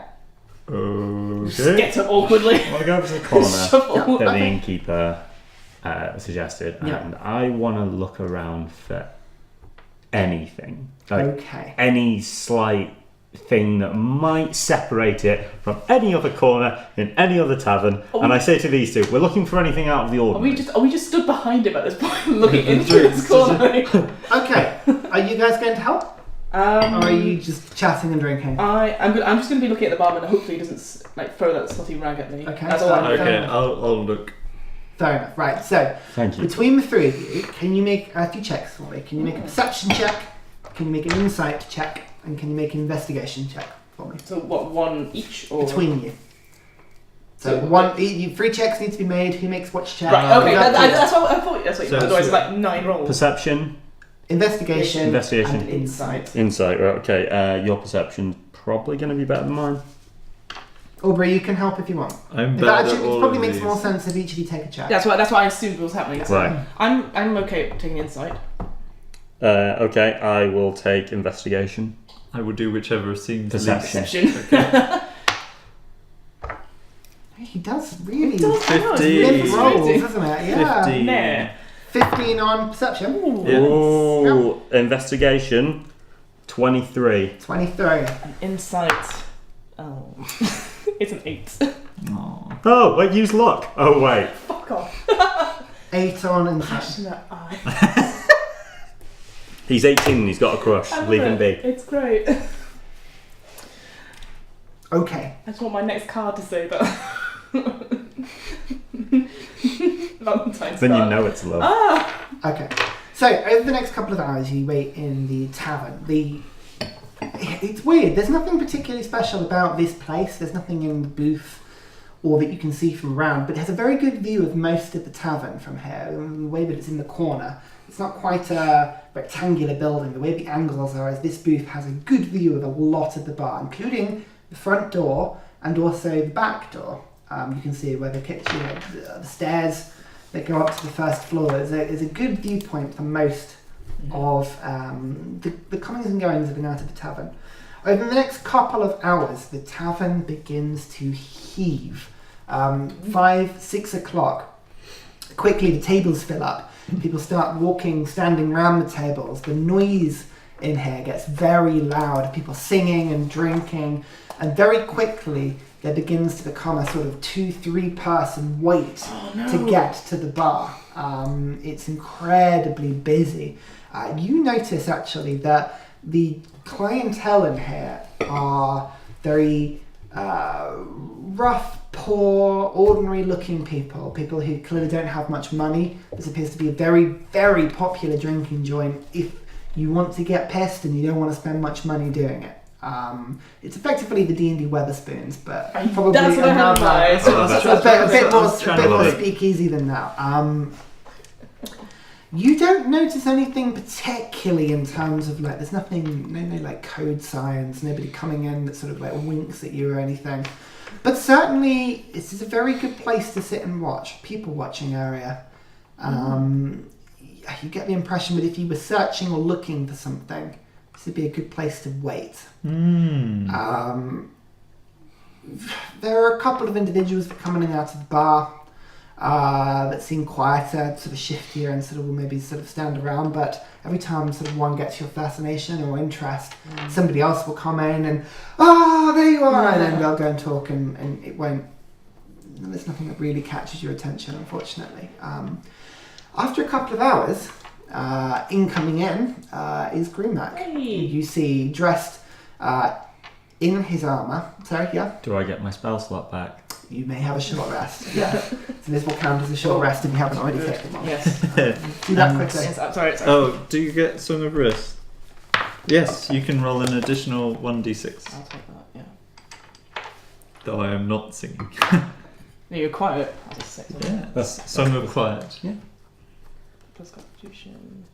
Sorry, I'm at 11 points. Back up. Nice. 38. Perfect. So, after a little bit of time, you see Grumak walk in. He's dressed in his armour.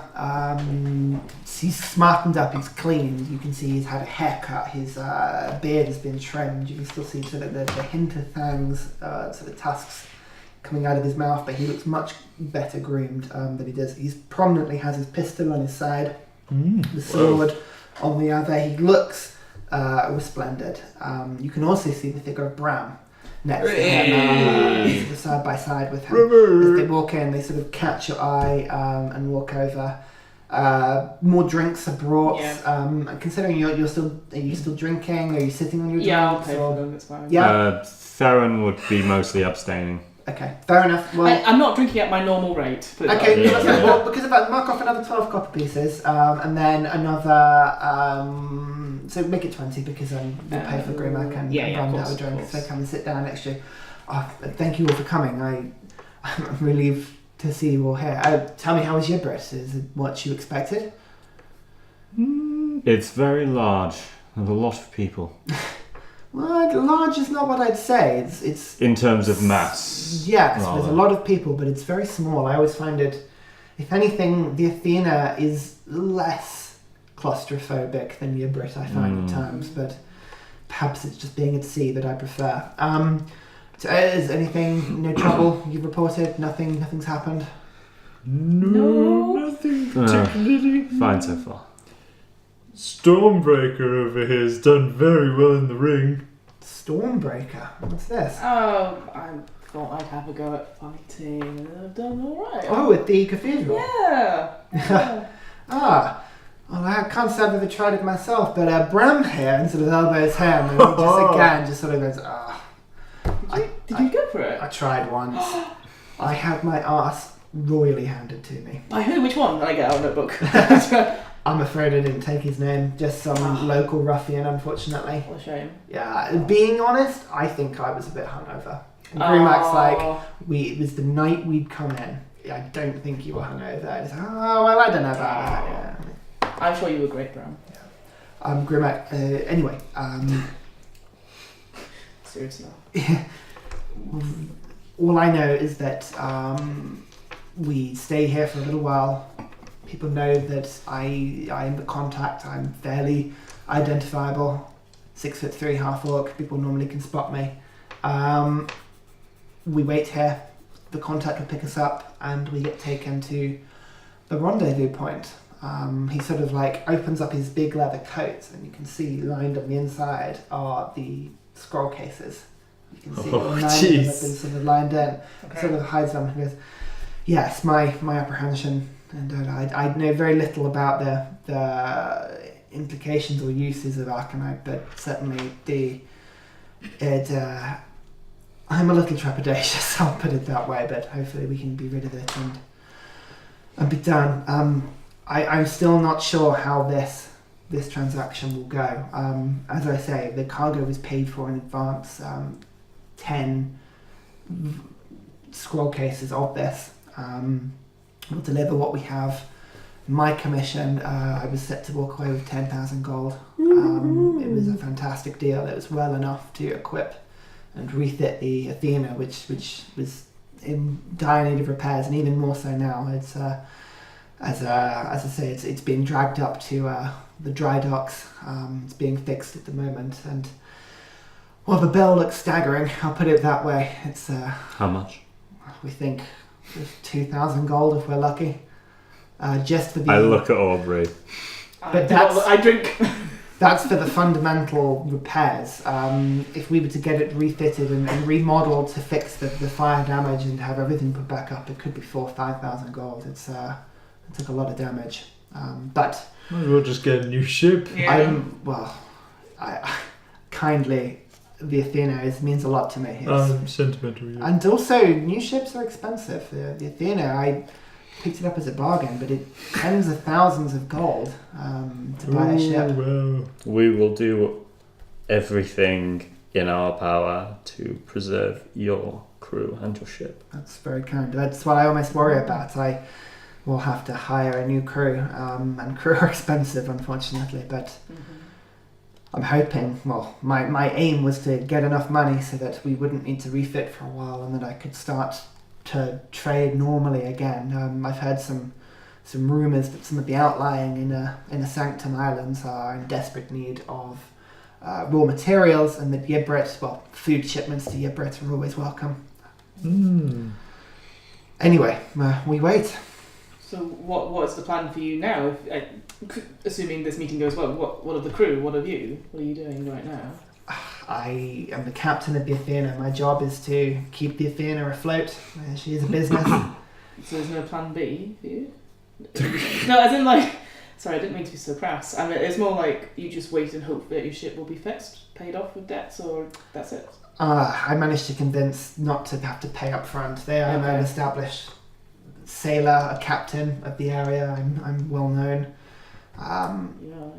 It can be done on credit, but no, if there comes a point that if I run out of money and I still owe, then either a line of credit would have to be drawn, an arrangement would have to be made, or I would have to sell the ship. But let's hope it doesn't come to that. We shall see what we can do. I'm very quiet at this point. Anyway, Still staring. these are the drinks. It is good to be on dry land again, though, after what we went through. It's some rest was well needed. I could not agree with you more. Sort of chinks glasses with you. And you wait for about an hour. The sun sets outside, it gets dark.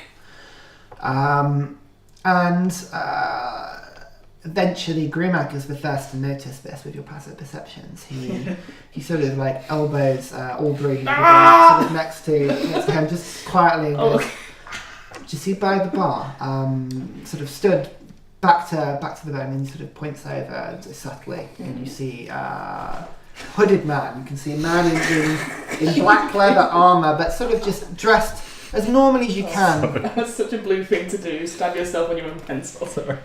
Sorry, it's a very serious moment. Oh no, we're building a story and we stab each other. You alright, Sam? Yep. If you tattooed yourself. Yep. I was hoping someone did that at school, and it's just stabbed themselves so hard with the biro that it stuck there for months. Gross. Actually, really. Boys are stupid. They are stupid. How did you know it was a That boy? was sexist. Wow! It's definitely You not can a have girl. negative inspiration. Oh for that. no! There was a boy at our school who pierced People, his ears. D&D. Okay. Boys are stupid. He points over to the bar. You can see a couple of individuals. One stood by the bar that Grumak noticed, that has his hood up, face concealed by the sort of a large hood over. But actually you see, now that you look around, 4 or 5 of them mingled around the tavern, all with an interest in this side of the table. The one by the bar just sort of catches your attention, sees that you're watching him, and nods, and proceeds to walk out of the bar. And everybody else follows him, the 4 or 5 other figures. Grumak just sort of, I believe this is our ride. Are you all ready? Finish off the drink. Let's go. Push the half-full drink away. Yeah. it's so flat by now. Any semblance of fizz it had is gone. It is liquid, water, and beer. It is terrible. Once you get outside, we're sort of looking either side, and you can see one of the figures stood on the wall by the side of the tavern, down a little side street, sort of catches your attention and then just sort of walks off. And you can see him walk down into the side streets underneath one of the hills of Yibrit. Sort of 2-3 minutes of going between the buildings, sort of crowding. You go overhead, 4 or 5 story buildings. You can see arches, walkways over, little tunnels that go down. And eventually you are led to a not subterranean but lower district of Yibrit, residential but shifty, and there seems to be sort of like a little courtyard out the back with a drop. You can see over the side of this drop the sea, and now that it's dark, just sort of writhing black mass as it crashes against the bottom of Yibrit 100 feet below. The space, about a 40-foot by 20-foot indentation in the side of the rock, a sort of flat space. You can see Yibrit, the walls of it either side. You've been brought round. As you get in, you realise that one of the hooded individuals was following you, and proceeds to sort of stand blocking the path, and 2-3 more individuals sort of walk and stand either side of him. In front of you, you see a collection of figures. Let's just describe those. I've got those written down. Over here, you see so the 3 sort of strong individuals behind you, and again, as they stand there, they do that thing where they sort of puff their jackets out, and you see a semblance of clubs and swords and daggers, hand crossbows.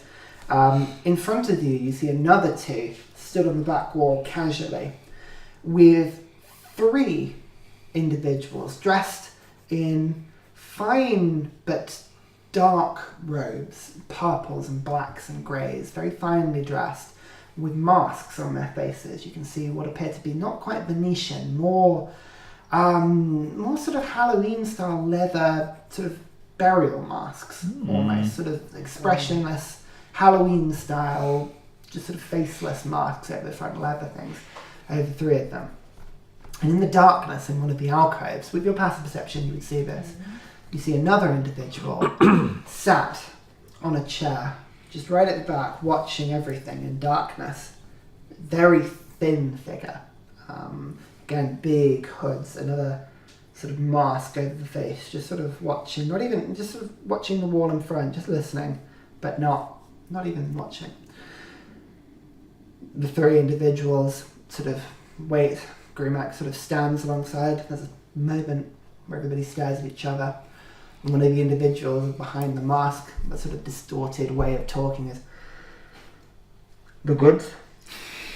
Grumak sort of opens his coat out and passes across. And the individuals, one by one, take these containers, opening them up, looking inside, closing them, passing them back. And the 2 bruiser individuals on the back wall start stacking them in a small box on a table, sort of one by one, putting them in there. It sort of happens, Grumak sort of shows that his coat's empty, closes it up. The 3 individuals kind of look to each other a little bit.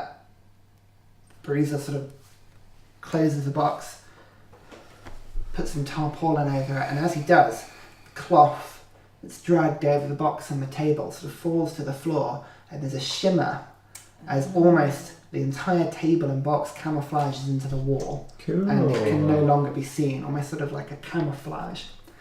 The bruiser sort of walks over, whispers in the side of the ear of one of them, and sort of walks back to the wall. We do one more, Grumak. Where is our last? And Grumak sort of goes, I was thinking you would know all about this. En route, we were attacked viciously. They knew we were coming. Whoever your line of contact was, it was not safe. I was promised an easy voyage. I was attacked. More than half of my crew are dead. You were lucky you got this much. It took that much. You see the 3 of them sort of This is not acceptable, Grumak. Large amounts of gold were kept. Large amount of gold were paid. We need our goods. We order what we need, and we get what we need. Grumak sort of stands there. We were attacked. Do you not understand? They were stolen from us. We had no choice in the matter. You gave us what we did, and we were assaulted almost immediately when we came into the high seas, and I knew we were coming. They sort of looked to each other. And how are we to know that you haven't just kept this? How do we know that you haven't kept some on the side for yourself? We've paid for this. We want this. Grumak said this. You can ask all around. We've signed the death warrants of the ships down in the dockyards. The Fiona is currently in dock. You can see the damage for yourselves. One of them just sort of like writes this down, sort of puts a scroll, hands it to one of the bruisers, who sort of nods and heads off. We shall check this, Grumak. We'll check if your story is true. He sort of reads, gets a book out of his sort of hand, goes down a couple of lines. An agreed fee of 10,000 gold. I seem to believe that 10,000 gold's worth of goods are missing, Grumak. I think we call it quits, and this is even. There's a moment where he looks to himself. What? No, I am due gold. The agreed fee was 10,000 gold. Yes, and the agreed fee was the 10 vials of Arcanite. You had brought us 9. 10,000 gold is missing. No payment is due. Grumak, it just stands there. You can see this sort of face. Theren, there is a voice in your head, ringing almost a shaky, weak voice, a very alien voice, just rings in the back of your head. Tell me, half-elf, is he telling the truth? I look around for the source of the voice. Make a perception check.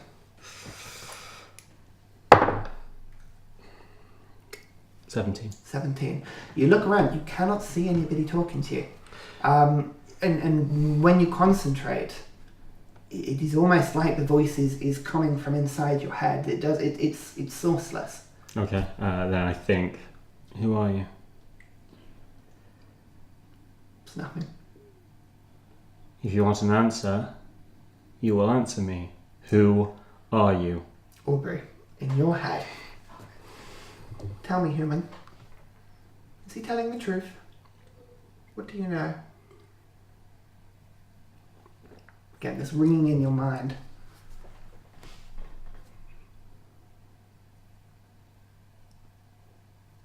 No.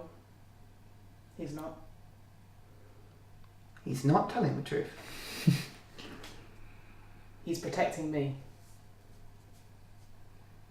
Why would he be doing that?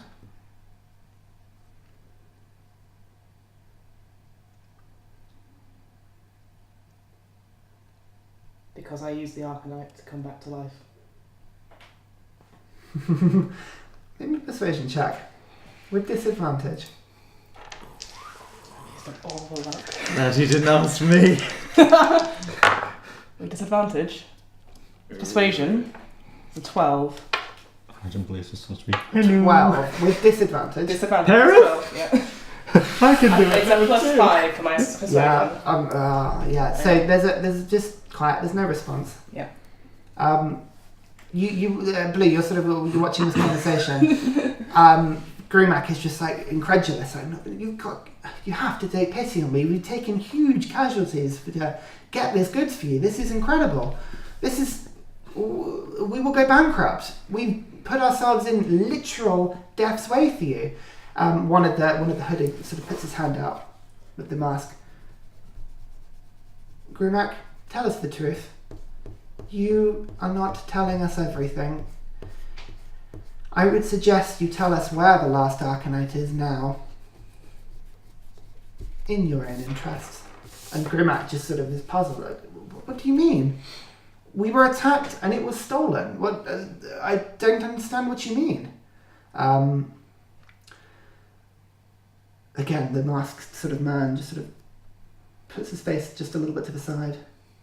Sort of comes back. She knows. She knows something. And they all look to Of course they Aubrey. do. Grumak sort of turns around. What do you mean? I can't let you do this, Grumak. When we were attacked, we had to go to talk to this guy. We had to go to the Beggar's Bowl. I don't know if you know that island, but it's not nice. There's not many good things there. And as we were trying to get supplies for the ship, I fell in battle. And I don't know who it was, but I woke up with an empty scroll case next to me. And I'm alive. As you say this, ringing in your mind, Oh no. a piercing voice just rings into your head and says, I suggest you tell the truth. Give me a wisdom saving throw for me, please. Oh no. Oh no, it's only a +1. It's a 15. 15. Aubrey, Yeah. you feel compelled Yeah. to tell the truth. Under magical obligation. I do. Okay, maybe it wasn't used on me. Maybe it wasn't used at all.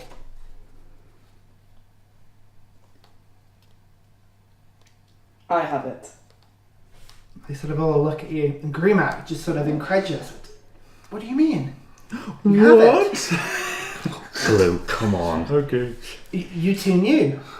We're sorry. Well, where is it? This is fantastic. Please bring it over. We can get paid. We can fix the ship. Why do you have it? Just do it. So Yeah, I'm sorry. you still feel so you actually, and he said, I tell you where it is. So tell the truth. Yeah, it's on So me. you've told the truth. The Yeah. obligation is gone. So you feel the Okay. magical influence. to operate. Okay.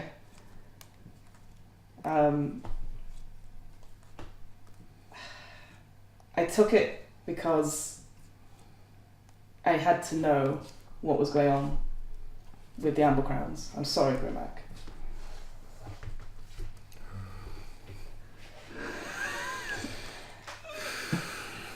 There's dark forces at work, and they do say you keep your friends close, but clearly your enemy's closer.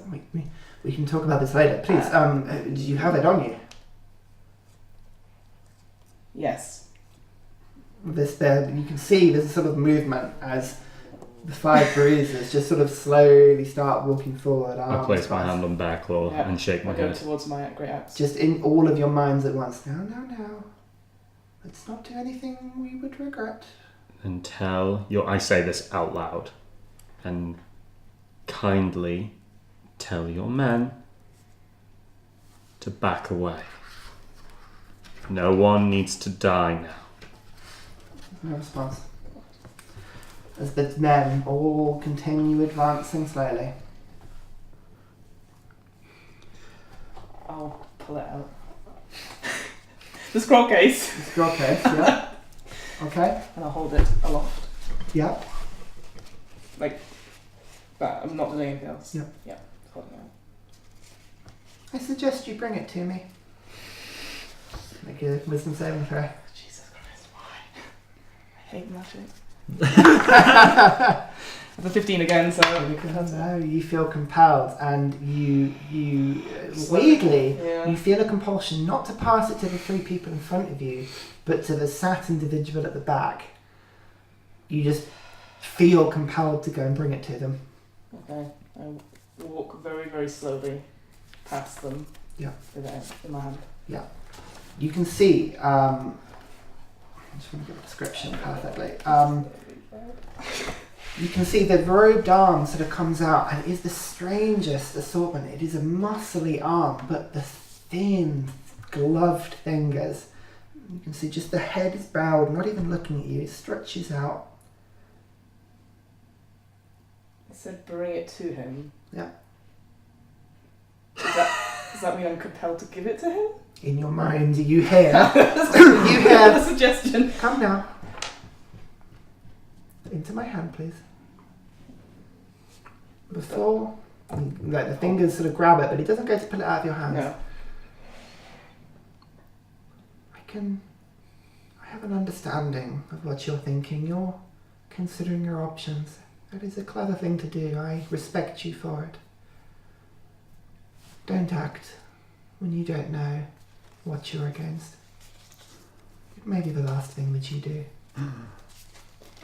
Thank you. And he pulls the scroll case and just sort of puts it into his hands gently. Go stand back with the others, please. Am I willed to, or No. I don't? Stay straight in front of him. You see the two bruisers sort of now come and stand either side of your shoulders and quite gruffly grab your shoulders and go, this way, please. Before I get pushed away. What are the amble crowns to you? There's no reply. Move, please. I'm bored of this. Do not make me throw yourself off the cliff. I'm bored of that. It's such an unsavoury way to end proceedings. None of you hear this, by the way. No. All you guys see is Aubrey stood silently next to this man, with the two guys have now moved and grabbed her shoulders. How far away? About 10 feet. I would like to move up to Aubrey's side. Okay. As you start to move up to Aubrey's side, there's, again, in your mind, you hear now, I am tired of this. Everybody, go and stand back to Grumak. Please, don't make me throw you off the cliff. Mental compulsion is such an unsavoury way of doing business. Your minds, and all of you hear this, like even Grumak is reacting to this at this point. Your minds, they are so weak, they are so malleable. Don't flitter them away.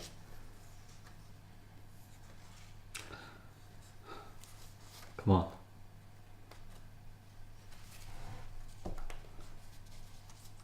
Oh, it's such a cheesy line. This isn't over.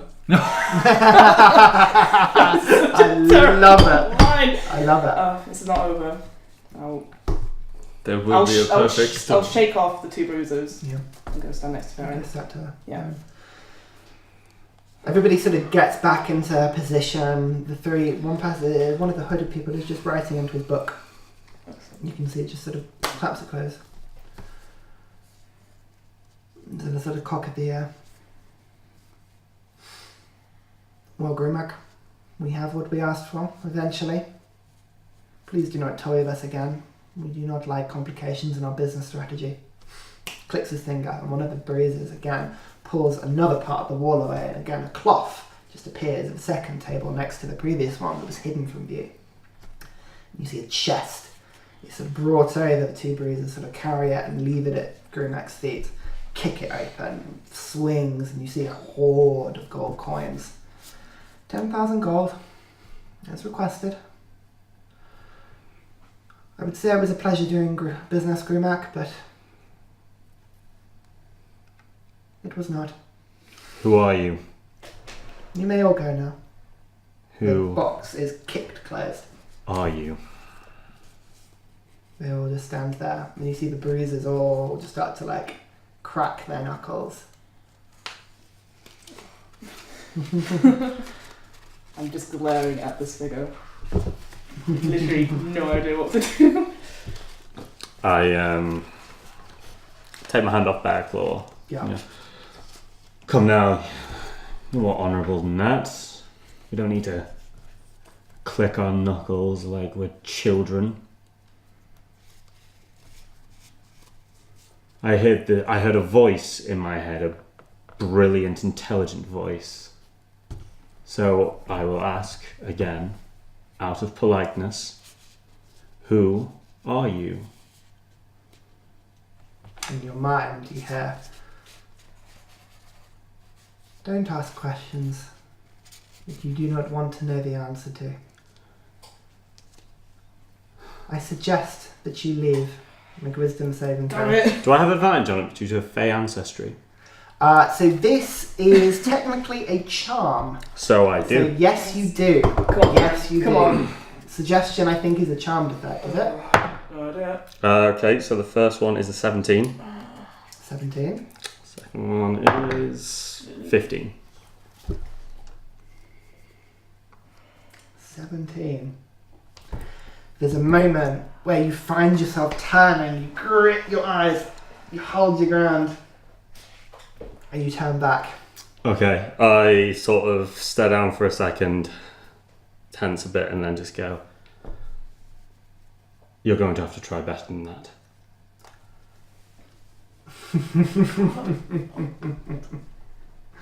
Okay. It's a question, nothing more. Okay. Well, guys, it's been fun. I'm going to just go jump off the cliff now. And Where are you going? Oh, this is great. Oh, no. This is great. This Oh, is no. great. Okay. At this point, all of the bruises and all of the things, just casually, without looking threatening, all start walking to the back of the cave. You can see them all just sort of leaving you, creating a sort of wall of people in front of this creature, sort of behind. And just in your mind you hear, "This is your final warning.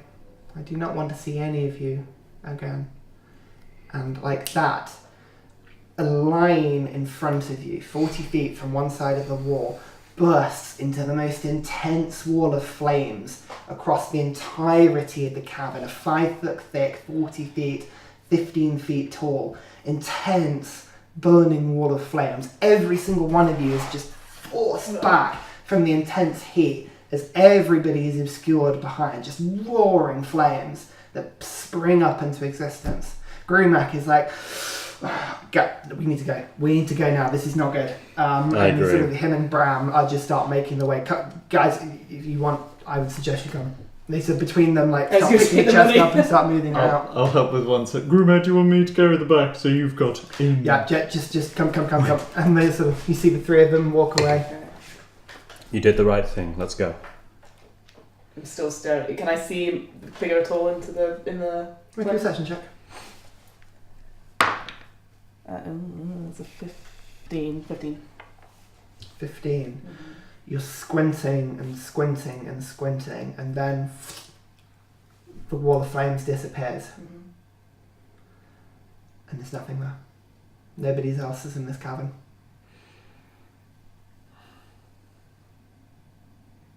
Come on. They might be here somewhere still. There's no point standing here. Turn to walk away. Okay, And at Aubrey's side, I also walk away. perfect. So you all make your way. Grumak and Bram just sort of communicate with you. If you don't mind, we're going to get back to the Athena. We're going to stow this away. Of course. And come back. You all have done an amazing job. I cannot thank you enough for your role in this. Please, if ever I can do anything for you in future, I would be. I will help in the best way I can. I will be in Yibrit for the next few weeks. The repairs to the Athena are impressive to say the least. We will be in dry dock for several weeks. Where are you staying? Oh, I am staying myself. He is staying. On the ship. No, he is a man of repute. In the top district. Bloody hell! Yes, there's a tavern called the Silver Raven. It is an exclusive tavern. I warn you now, the upper district of Yibrit is access only to the people of, I say importance. I am allowed up there, as is Bram, because of our status on the ship as respected traders. But I'm sure if you need us, just leave word at the Silver Raven. I'll send a messenger up, and we will be able to meet you wherever you need. Cool, yeah. I would recommend that you keep your heads low for at least a few days. Do you need an escort with all that dosh? We should be fine. It's best not to draw attention to it, I think. Yeah. If you say so. Yes. It's been a pleasure. Good evening, all. And he sort of looks at Aubrey, tries to say something. I don't think at all. Yes, good night. And the two of them walk off. And as you stand there, Well, that a went couple of well. hours after sundown, after this confrontation, that's where we shall end it for tonight. God. As the party undertake more little adventures, see which way they go. As various spreads have been dangled in front of them now. Let's see which way the party decides to My go. heart has just gone up. Oh man. Cool, it really has been intense for you this session, hasn't Can it? you tell on the redness scale? Is it a Fiona or is it? I was like, if they take this a certain way, I wonder if all those rages and lucks and all this damage is going to be... No, but you managed to just about held it. Just about held it. That was okay. Very good, guys. Well, thank you very much for watching. Please, I don't normally do this, but if you're watching and you're enjoying, like, subscribe, do all the usual stuff, and I'm sure we'll see you all soon. Bye!